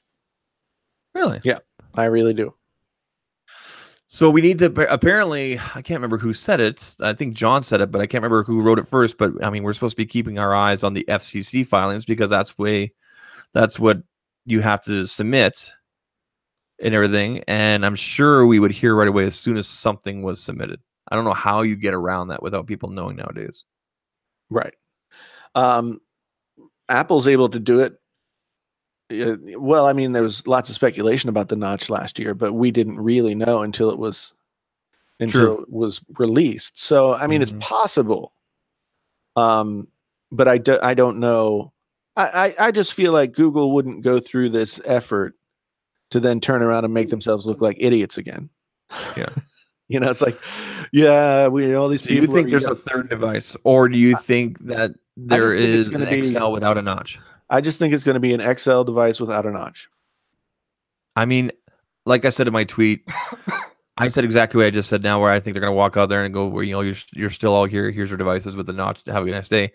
But you know what? I hope I'm wrong. I really hope I'm wrong, because I am a Pixel fan. I like that pure experience and everything. Not that there's anything wrong with the Samsung experience, and I went into detail about that in my video. But it's a spectacular camera all the time, and I'm very intrigued how they're going to go another year with a single camera. Well, and Genosis just asked in the chat, do you think the front camera will be mechanized for the Pixel 3 XL? No, I don't think so, because I mean, if you want to sell a device in large quantities, don't make anything. Like, think about this. You remember in the 80s when they had the headlights that would pop up? Oh yeah, and fold back down. Remember that? How many cars did you see where the one headlight was stuck, one was down, or both were up, or they like it's winking at me. Didn't have any headlights because it wouldn't work anymore. So I just think that mechanizing anything is a recipe for disaster. I think that they'll find a way to have a thin bezel across the top that will house front-facing cameras. I'll talk about this with my Vivo Nex S. So I've been using it well over almost 2 months now. That the selfie cam only pops up obviously when you're using an app that uses that, or if I have the face detection turned on, which I don't. I use the in-display. I haven't had any issues with that.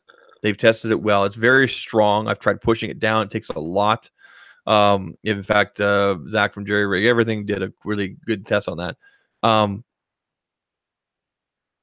That being said, there's no speaker at the top. Like there's a speaker in the bottom. But when you put it up to your ear, it uses a form of vibration to bring the sound through. Like it kind of it goes around the outside edges up to where your ear is, like where your earpiece would be. Yeah. And I'm thinking that might be what Google has done here. If it's just, or maybe it's just a small slit in the frame, like you said, for a speaker. Well, yeah, I mean, there's also the technology that will allow the screen itself to be a speaker. Yes. And so I don't think Google will want to give up on the dual speakers, because that's been something they've done with each Pixel device, and it's been something that people like. But then again, they trolled Apple for getting rid of the headphone jack, and then the next year got rid of the headphone jack. Really did, yeah. So who knows? But I think people are not going to call you out for that. Like, come on. Yeah, I mean that I instantly started to lose some respect for Google right there, because I was just like, what? It's clear that here's the analogy that I use to describe, like, okay, let's pretend that all the smartphone manufacturers are on the same dorm room floor. You know, they're all down the hall. We've got the Chinese manufacturers, and then we've got Apple with their cliquish little, like, they're all wearing members only jackets or something, and they all got the sweaters tied around the neck and everything, and let's go to the Hamptons. Yeah, and Google is down at the other end of the hall, where like they've taken out they're the bros light bulbs. They've taken out the light bulbs at the end of the hall, and all of their rooms like just have pot smoke billowing out. Right? I want to hang out with those guys. And that's what Google's in there listening to the Grateful Dead, because I hate the Grateful Dead. But anyway, you don't like the Grateful Dead? Not even a little bit. Not? Seriously, you? Yeah, I hate them. Wow. With a burning hot passion. I'm not going to hang out with you at Vid Summit. Okay. Fine. I don't think we'll hear the Grateful Dead at Vid Summit. But I think that Google they're the stoners down at the end of the hall, and they don't know what the hell they're doing. They have no freaking clue. They're just like, whoa, man, like, you guys want to put out a phone this year? Oh, how will we do it? Let's get those guys at HTC to come up with something. Yeah, I mean, they're not really doing anything anymore. Oh, this phone sucks, dude. Well, you know who you sound like for just a second? Our good friend Christian Taylor. I was doing more of a Jeff Spicoli. I don't know if he's in here, but he sounded like him. I was going for more of the Jeff Spicoli from. Were you really? Oh man, yeah. What's it called again? Hey, Mr. Hand. Mr. Hand. So who ordered a large cheese pizza? Right here, dude. Yeah, I don't think that there's anybody at Google who knows what the hell they're doing. And maybe somebody all of a sudden like woke up and took a day off from smoking the bong, and was like, "Wow, that phone sucks. We've got to do something different." And then give them credit. Give them credit. They got Foxconn doing the manufacturing this year. I mean, so they can hire. They can hire a manufacturer. Which goes back to my part about Foxconn normally has really good security. How does someone take off with a pallet of Pixel 3XL devices, even if they're pre-production or whatever, without there being a news story about it? Here's how it happens. Okay. How do you steal a pallet of phones? Tell me, Jason. Okay, man. We're headed back to like Google with these phones. Hey, okay, man. There's the Taco Bell over there. Can we just stop for a second? I'm really jonesing for a taco. Totally. Go in and get the taco. They come back out. The phones are gone. Right? And they don't even realize until they get back to Google HQ. And of course, at that point, they can't realize. Oh, I thought we were still talking like stoners. Yeah, well, I'm back. I'm narrating now. They get into the Google headquarters, and they realize like, oh shit, man, we don't have the phones anymore.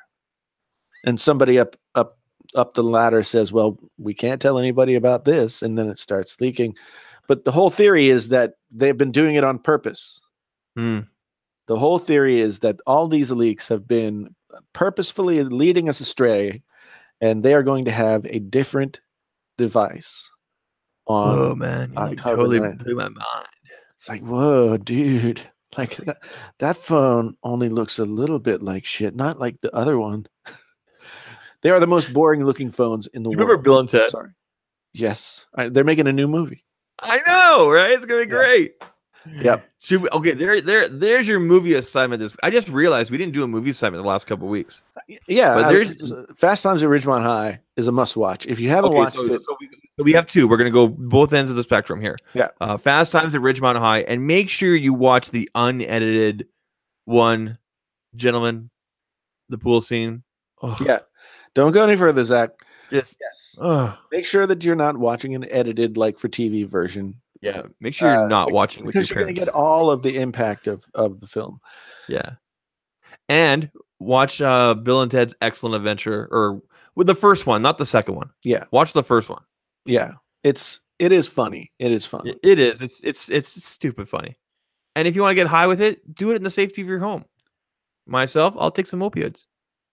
That's not good. I'm just kidding. I'm just kidding. Yeah. So all right. I was gonna. Sorry. Go ahead. I mean, I think that's what's going to happen. I think Google's going to have a different device, and but then again, as you said, more stuff is supposed to come out. I was hoping to get John Prosser in here so that he could enlighten us on any new developments, perhaps. But he's MIA. Yeah. So that's yeah. Do you want me to ask you that question about the thing that we were talking about earlier? We were supposed to do it in the middle, and we haven't. We're kind of coming up on the end, but I'm sure we can swing things around more positive after. I mean, I just want to ask the question because everybody talks about it today. Well, okay, let's do a quick poll in the chat. A poll? Okay. So today is, of course, September 11th. It's the 17th anniversary of the events that occurred on September 11th, 2001. I lived in New York City during that time. I moved to New York City in 1993. So the question is, John is purposely dodging me. Okay, maybe go on. Anyway, so Zach was interested in perhaps talking about my experiences. Well, I've been reading your tweets and everything, and you've talked about it a little bit in the past, and I know that you were in New York City the day that everything happened. I was, and I mean, I'll just give you my story real quick. I was in between jobs. I had moved back home. I think I was like 21 or 22 or years old or whatever. And no, I wasn't, whatever. It was 17 years. Anyway, I had just moved back home because I was in between jobs, and I came downstairs to my parents watching the news, and I watched as the second plane hit. And the first thing I did, I looked at my dad and I said, "What movie are you guys watching?" And my mom was in tears. And I know that I was glued to the TV for like 3 days straight.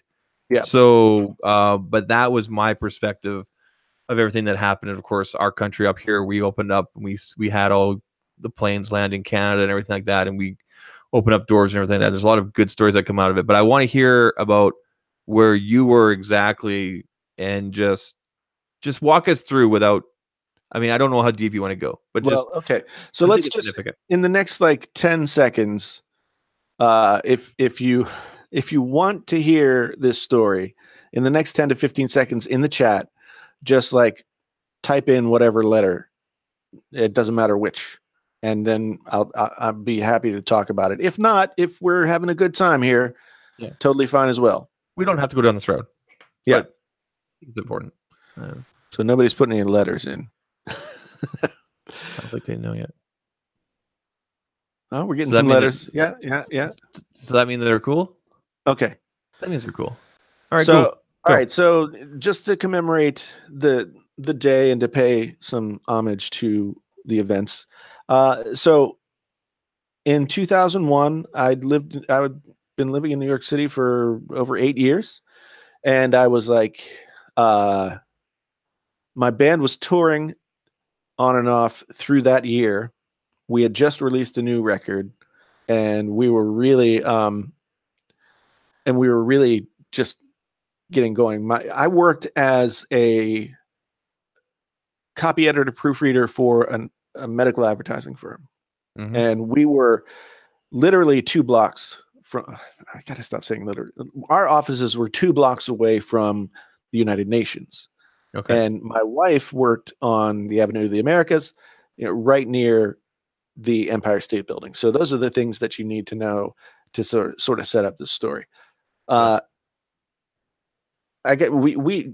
We left to go to work the same way that we would always do on any day. I took the L train from Brooklyn to First Avenue in Manhattan.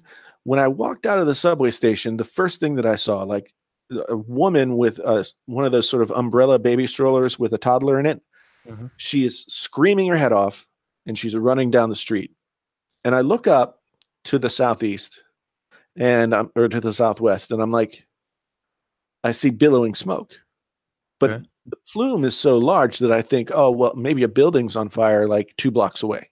That's what it looked like. Okay. And so maybe her building is on fire or something. Then I get on the bus and ride it up to 38th Street where my office was. And I always forgot my key card. So I'd have to go through the mailroom. And I was friends with the guys in the mailroom. I actually sent pretty much all the stuff, all the band stuff that needed to be sent out. I sent through the mailroom, and I paid for it, but I got the discounted. Anyway, okay. So they had a little TV in there, and this one guy's name was Bruce. He was like, "Did you hear about the plane that hit the World Trade Center?" And I was like, "No, I didn't hear anything about that." And every once in a while in New York City, a small plane will run into a building. Yeah, like a little Cessna or something like that, right? Like a little. Right. And so that's the kind of thing I thought he was talking about. Okay. By the time I got to my office, I was aware that something else was going on. People were really agitated all around the office. They were wheeling TVs into the hallways between the cubicles and stuff. And I immediately went into my office and tried to call my wife and couldn't get through. Mm-hmm. I tried my cell phone, couldn't get through. A huge portion of the cell towers in New York City were positioned on top of the World Trade Center. Yeah, I remember that. So, cell service was not really available. And so I tried to call her, went out into the hallway, watched the second plane hit the building, then stood there and watched the first building fall down. And at that point, I was just like, what the hell? And my band was supposed to leave to go on tour. We had a show in Pittsburgh scheduled for September 12th. So okay. we were supposed to pack everything up that day, have a rehearsal, and go down to Philly to stay with the guy who was covering bass for us on that tour. He was working in the city, actually down in the Wall Street area. He was a computer tech. He had his bass. He was a little bit of a heavy set guy. He had his bass and a big laptop bag, mm-hmm. like computer tech guys carry. Mm-hmm. The story that I heard later was that he came out of the subway, and immediately as he reached the surface of the street level, the first building came down, and literally, I'm sorry, I keep saying that word, and chased him and everyone else that was around there, like huge plumes of building detritus and everything else up the street. So all this is going on, and I was really afraid because the UN was so close to our building, and I'm thinking dirty bomb or whatever. I'm worried about my wife because, of course, the Empire State Building is a huge landmark. Yeah. So I can't get in touch with my wife at all. And finally, one of my coworkers, who was a good friend of mine, was like, I'll walk with you up to your wife's office. It was probably like 4 or 5 east-west blocks, which are longer than north, or well, at least in that area. Okay. So we went up there and went up to her office. She had been in a conference room with the rest of the people. She worked for the United Way, and they just went into a conference room and started watching everything.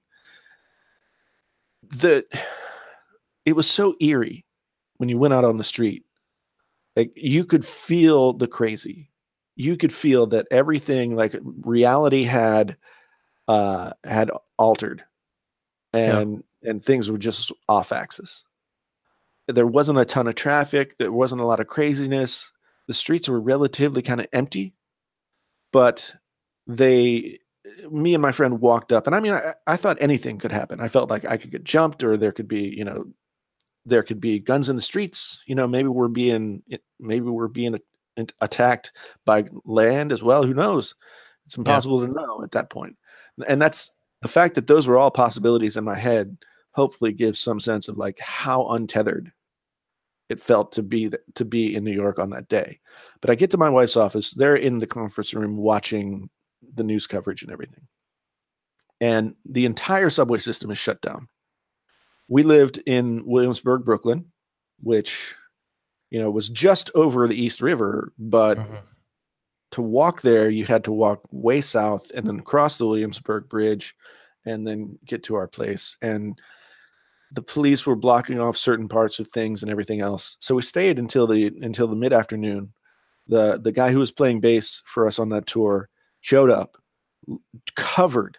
He was just white. He was just white. Everything. He was that close that you got covered in the dust. And I had other friends who had similar experiences, who worked on Wall Street. One of my best friends from college, still one of my best friends, had a meeting in the World Trade Center scheduled for 9 a.m. that morning, but the meeting got canceled at the last minute. And so he wasn't there.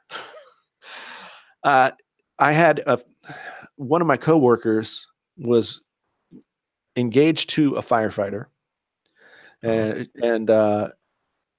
she was out in the hallways watching the TVs with the rest of the people in the office. And during the time that she was there, in the hallway, her fiance was calling and calling and calling her work phone, because of course cell phones are down.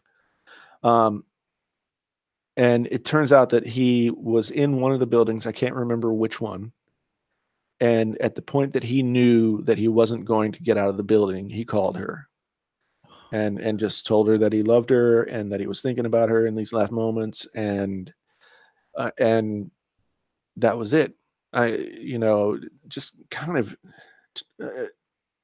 those kinds of stories were like within arm's reach of everyone who lived in New York City. There weren't any people who weren't affected in some significant way. So finally, we leave the building where my wife works, and we start walking south because we need to go south generally. We get to 14th Street, which is where the L train is. And all of a sudden, like, the police have decided to let the subways run. So we're like, oh, we can get on the subway. But there was a guy standing in the middle of 14th Street and First Avenue, and just like a homeless guy, screaming at the top of his lungs the Quiet Riot song, "We're Not Gonna Take It." It's actually a Slade song. That was a cover, but we're not gonna take it. Yeah. And it was like Mad Max weird. But we got into the train. We got back to our apartment. You could see the World Trade Center we were right along the river. Williamsburg bumps right up to the river. You could see the Trade Center burning from the boat. Like, you just go down to the river, it's just doing it. You could smell it. And so we went down and just kind of like looked at it for a while. We had a few friends. We gathered around. We went out and we got food and we got drunk and didn't know what to do. Yeah. The next morning I woke up and I'm like, I'm not going to let this stop me. We're going to go do this tour. And but all the roads out of New York City were closed. Yeah. And I was like, we'll talk our way out. We'll just talk to whoever is there, and we'll talk our way out of the city, and we'll go down to Philly and pick up the bass player, and then we'll go to Pittsburgh. And around the time we were just loading the truck up, and the venue in Pittsburgh called and said, we're canceling. Yeah. And then we got 2 more calls within the next couple of hours canceling gigs. And we had probably 7 or 8 shows lined up that were going to take us all the way out to Missouri, I think, and back. Okay. But it was just clear that we weren't getting out. Yeah. We weren't going to be able to make it on the tour. So it was 3 days of sitting at home and just, like nobody went to work. Nobody even thought about going to work. Yeah. It was just like, I had a bunch of, like I said, I was between jobs or anything like that.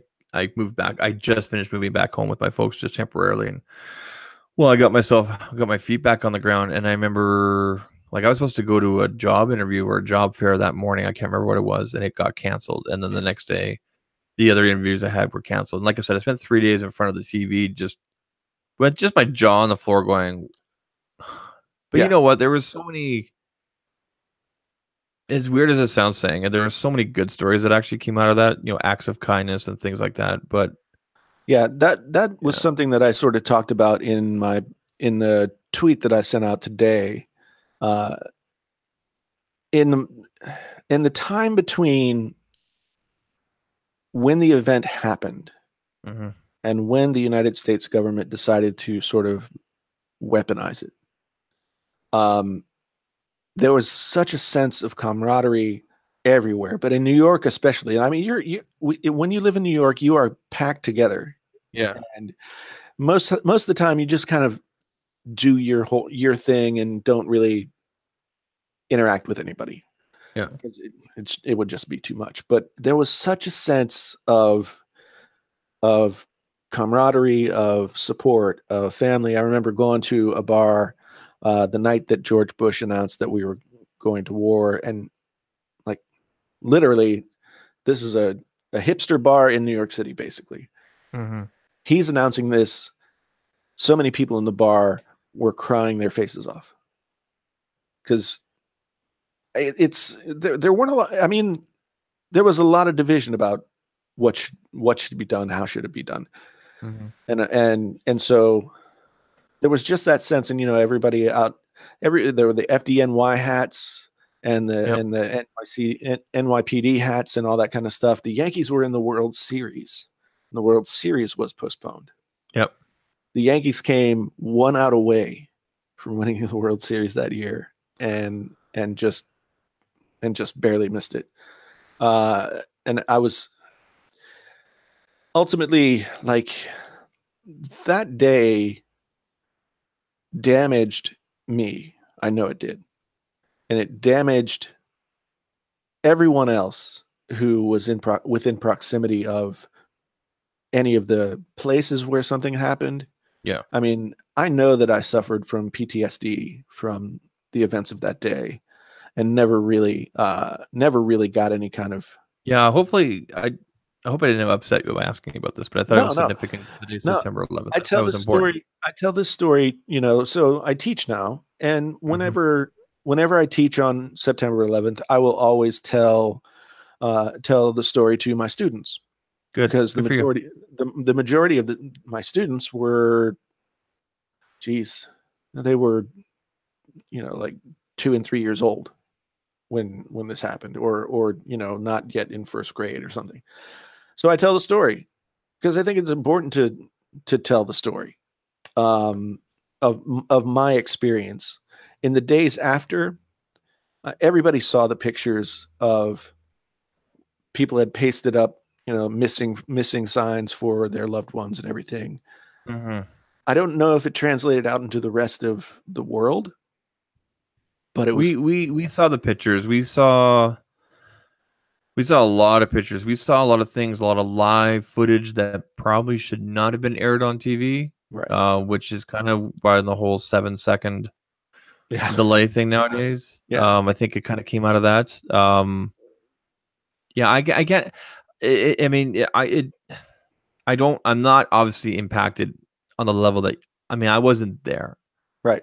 But everybody worldwide was impacted. Yeah, and as a human being, I mean, I remember we have friends and family on the West Coast. We have friends and family on the East Coast, and they were taking in people that were on these Delta flights or whatever, and can you open up your doors and everything like that, and right. And everything like that. That's as close as I got to that kind of thing. And I remember donating blood, and I remember donating money and stuff like that. So, yeah. I mean, I was 29 years old, and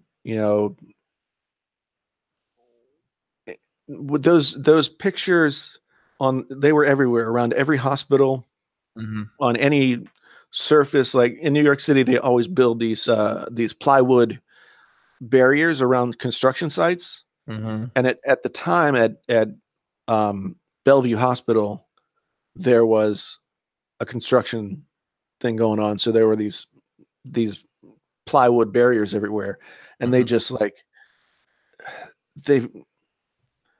what I don't know is if the desperation and the sort of futility of what these people were doing. I mean, I totally understand why they were doing it. They were in a situation that was pretty much unheard of, and they had loved ones that were gone. So they were looking for them. Yeah. But it was just like the desperation was so palpable. The one thing that I always and it didn't end like, on September 12th, it wasn't just like, wow, that was crazy.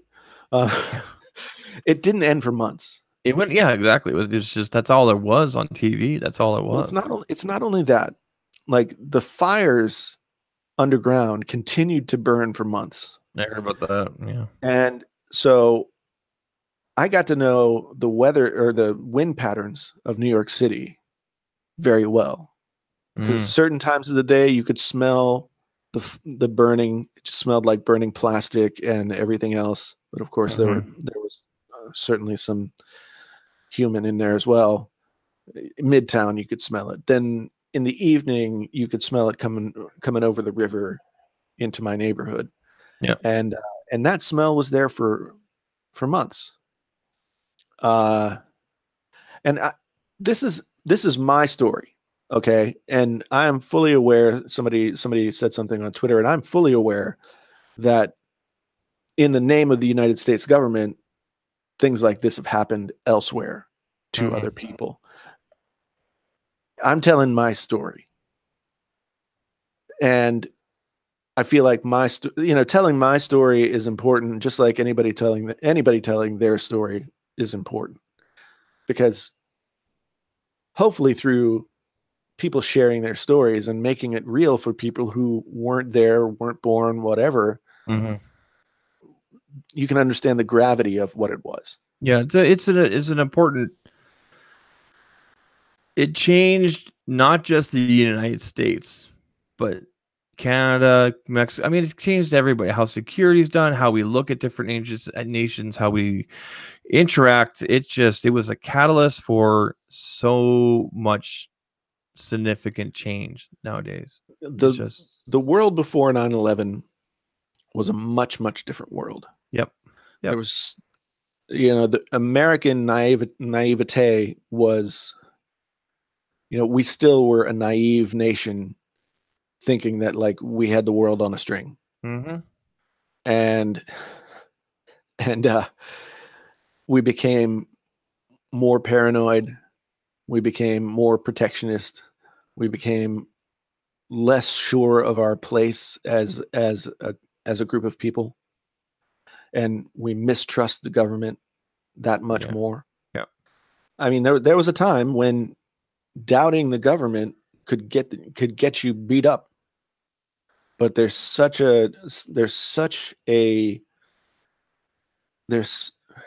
guess such a climate of distrust that is now, I mean, now it's every day. It's been better and worse over the years, but we're seeing still in American public life reactions to what happened on that day.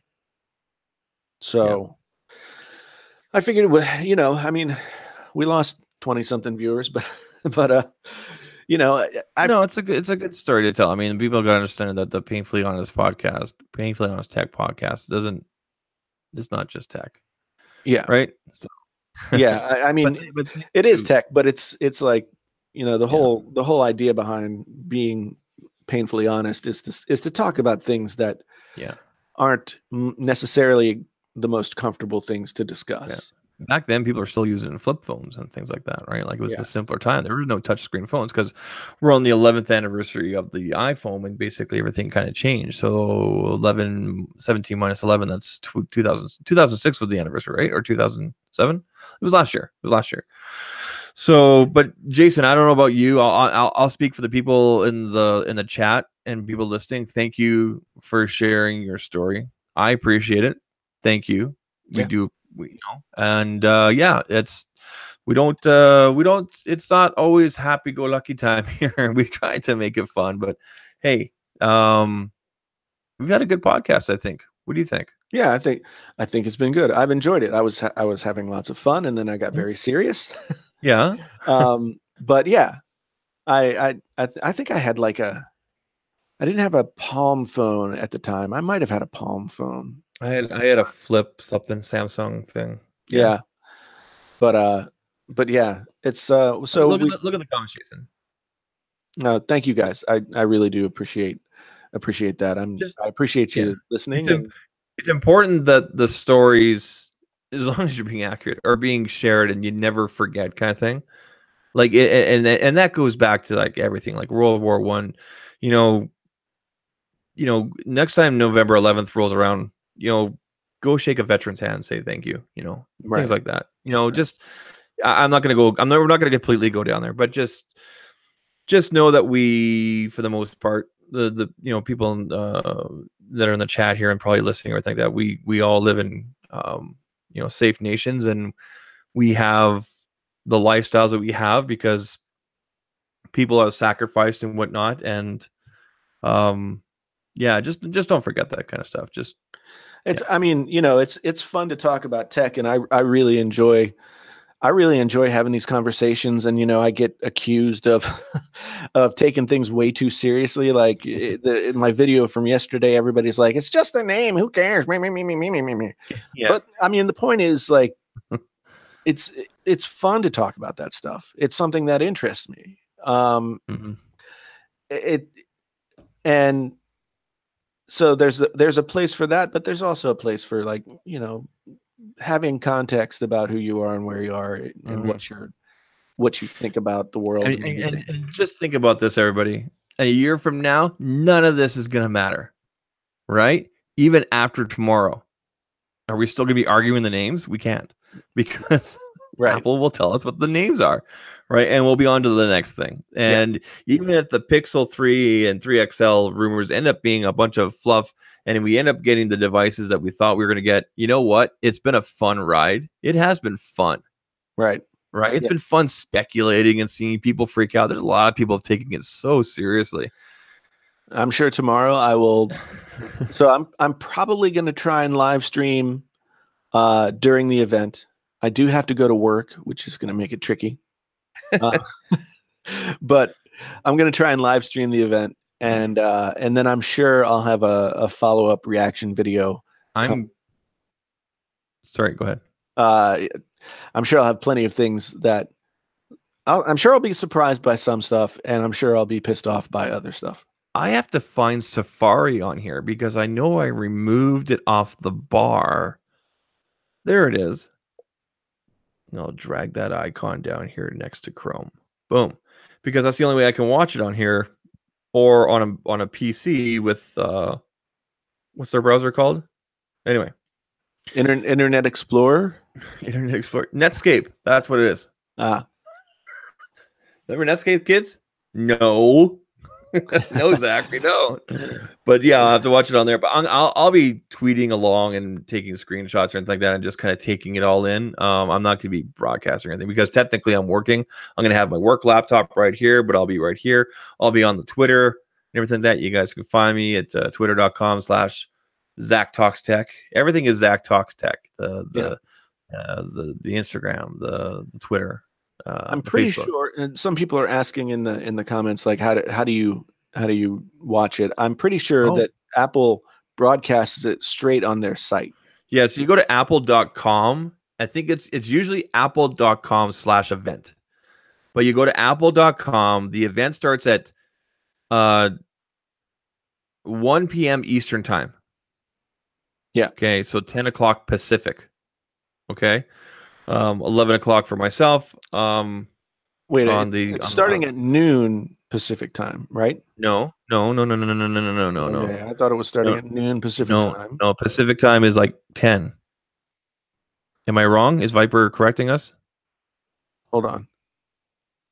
I know it's 11 o'clock my time, which is an hour. I'm an hour ahead of Pacific. If you're an hour ahead, then they would. Yeah, there you go. It's 10 a.m. Pacific. Okay, so it's noon for me. Yeah, okay. Exactly. It's 11 o'clock for me. So 10 a.m. Pacific, people. So that's 1 o'clock Eastern.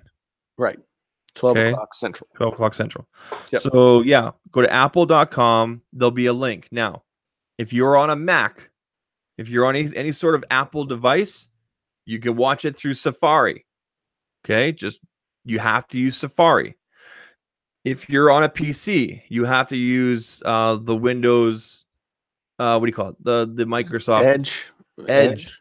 Use the Edge browser. I did not know that this was a thing. I guess when I've watched it before, I don't know. I never knew that there was any kind of difference, like where you could watch it or whatever. So again, if you're on a PC, use Microsoft Edge. If you're on any sort of Mac device, use Safari. Now, here's a little more information you guys can also put in your hat. Tomorrow is the announcement. Pre-orders will start at midnight Pacific time on Friday. Which means it's 2 a.m. Yeah, it's 1 a.m. it'll be 1 a.m. for me. Okay? That's when you'll be able to pre-order. Devices should be in your hand the following Friday, which is the 21st, I believe. Correct? Correct. But of course, sometimes Apple starts shipping out early and you'll get it early. Okay? Yeah. The best way and the easiest way to get your device, if you're buying it outright, is to purchase it through the App Store, not through apple.com and going that way. The App Store has historically been faster, and devices have gone on there faster than anything else. Which is going to be a problem for me because I don't have an iPhone right now. You have a MacBook, so use the App Store on there. Oh, okay, yeah, I can. Yeah, use the App Store on there. So hopefully that helps you guys all out that were listening. Pretty straightforward. Use Safari or use Edge, and then when you want to order your device at midnight Pacific time on Friday, use the App Store. Yep. So I think in terms of the podcast, this might be a good place for us to stop. We'll pick it up next week when we know more and talk about that. So for all of you who have been listening to this podcast, thank you so much. I really do appreciate it. If you want to find the podcast and you're watching on YouTube, it's on all of the different services of podcasting. So Apple Play Store, whatever, Apple Podcasts, Google, etc., etc. If you do listen to the podcast, it would be really great if we could get some ratings over there on Apple, the Apple podcast app. Because I'm just here for the ride. I don't care about the rating. Hey, man.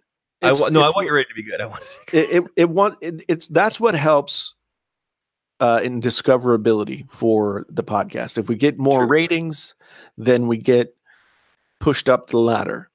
And so if you guys want to, you could even go, even if you're not listening to the podcast, you're just watching this, you could go to the App Store and rate this podcast. Sam McHugh said something very true. He says, I think I need a beard to be taken seriously. Sean, I'll tell you right now, I was not taken seriously until I grew this. You guys don't want to see me with a clean face. It's just all chin. This keeps it all in. It's true. Yeah. I don't know. It's sort of dawned on me that my hair is a lot whiter than it used to be. I mean, I knew it was. It's been getting wider since you and I started broadcasting together. I know. It's I don't know. I don't know if there's any causality there. He finishes up with me. He just gets up. Oh, frick. Yeah, but so if you've been listening to the podcast, thank you very much. Hope you come back again. I try and get one of these episodes out. We record on Tuesdays. I try and get them out within the next day or so. I'm going to get better about consistency with the podcast as things goes on. For those of you who are still here in the live, we're going to have some after hours talk that oh, really? Yeah, well, a little bit of whatever, and okay. and then we'll go on our merry way because I think our friend Viper he's going live in 10. Okay, so you've been listening to the Painfully Honest Tech podcast. My name is Jason, sometimes known as the JTL. I'd like to thank you so much for being here. If you want to come back again, then you know how to do that. If you don't want to come back again, okay. Until the next time. Until the next time, I'm out. I'm out. All right. So after party. Oh, I'm gonna change the lights because this helps you when you're editing, right? It depends on which program I use to edit. Like if I Genosis, you only get it at the beginning and the end. That's I mean I'm not a performing monkey.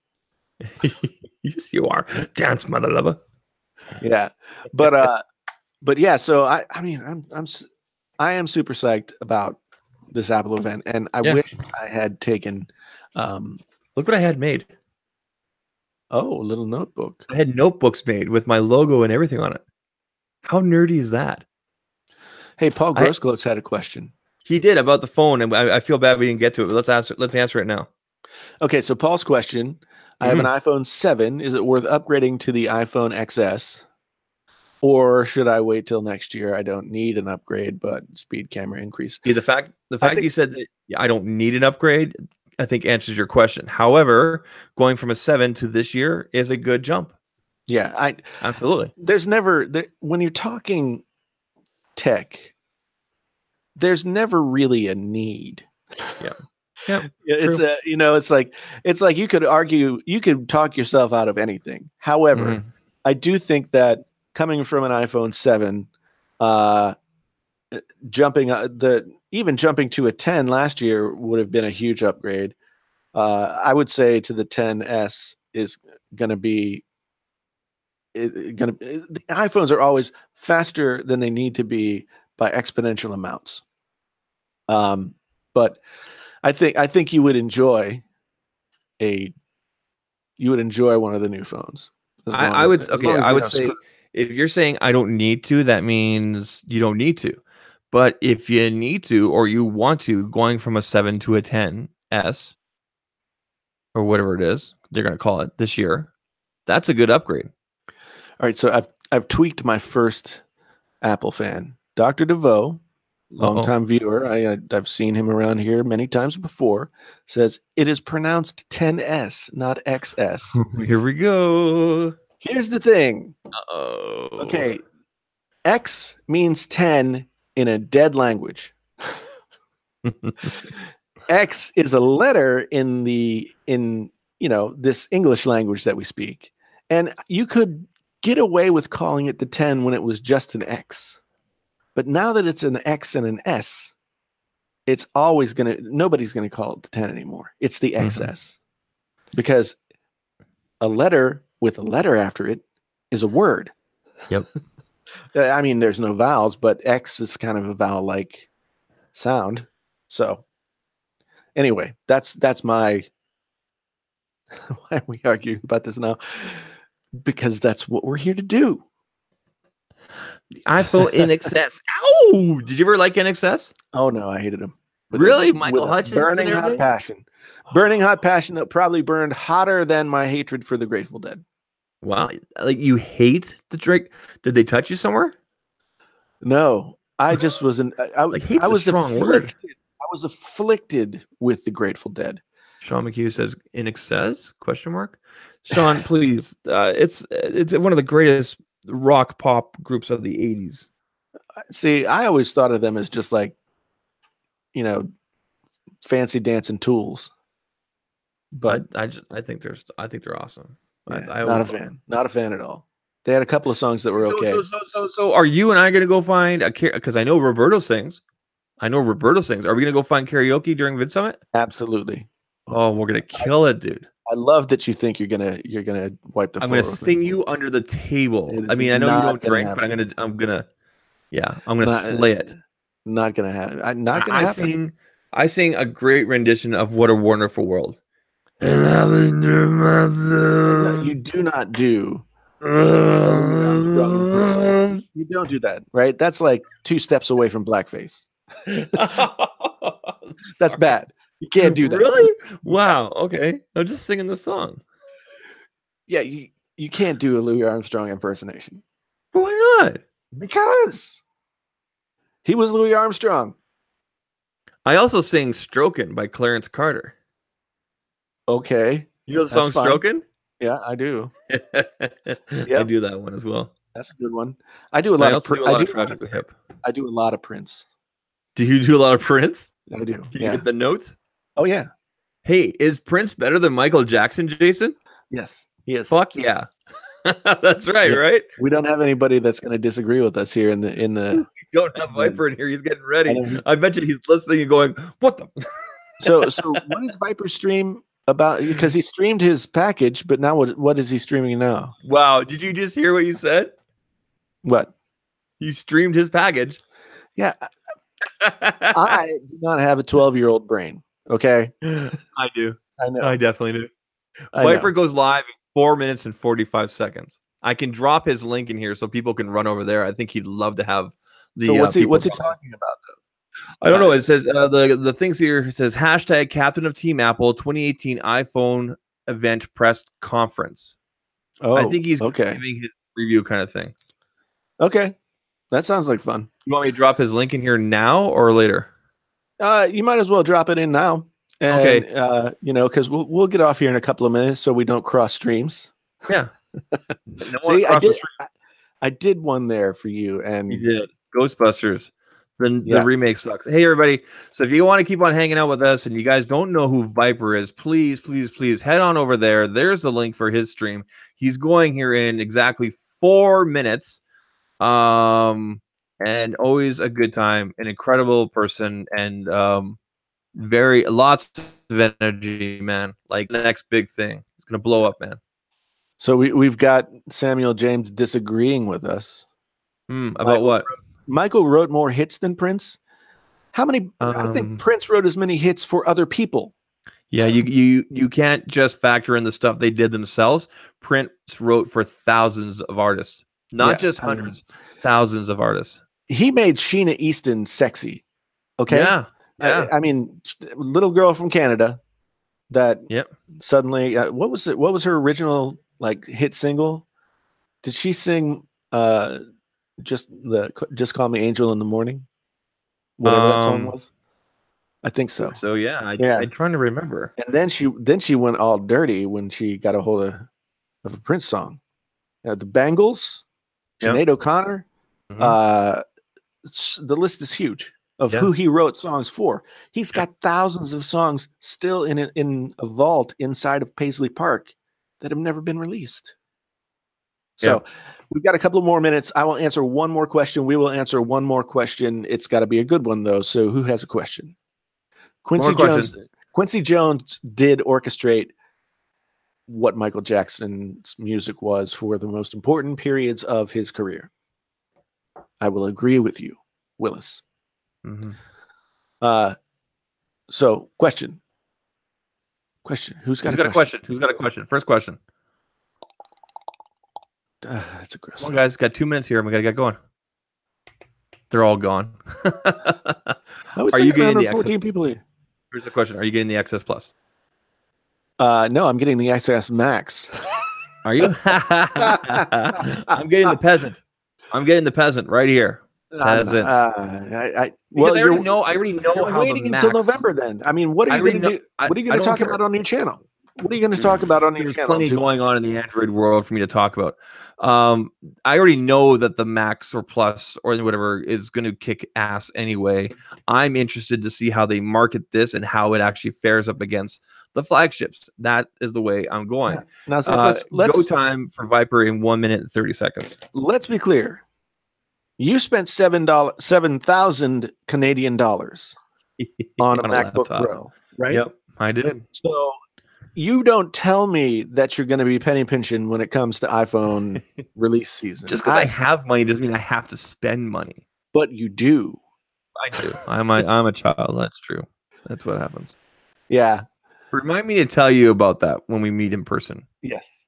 So, yeah, it's if they call it the Plus tomorrow, I will be happy. Yeah. But I'm still betting on Lite. I'm betting on iPhone XS Lite.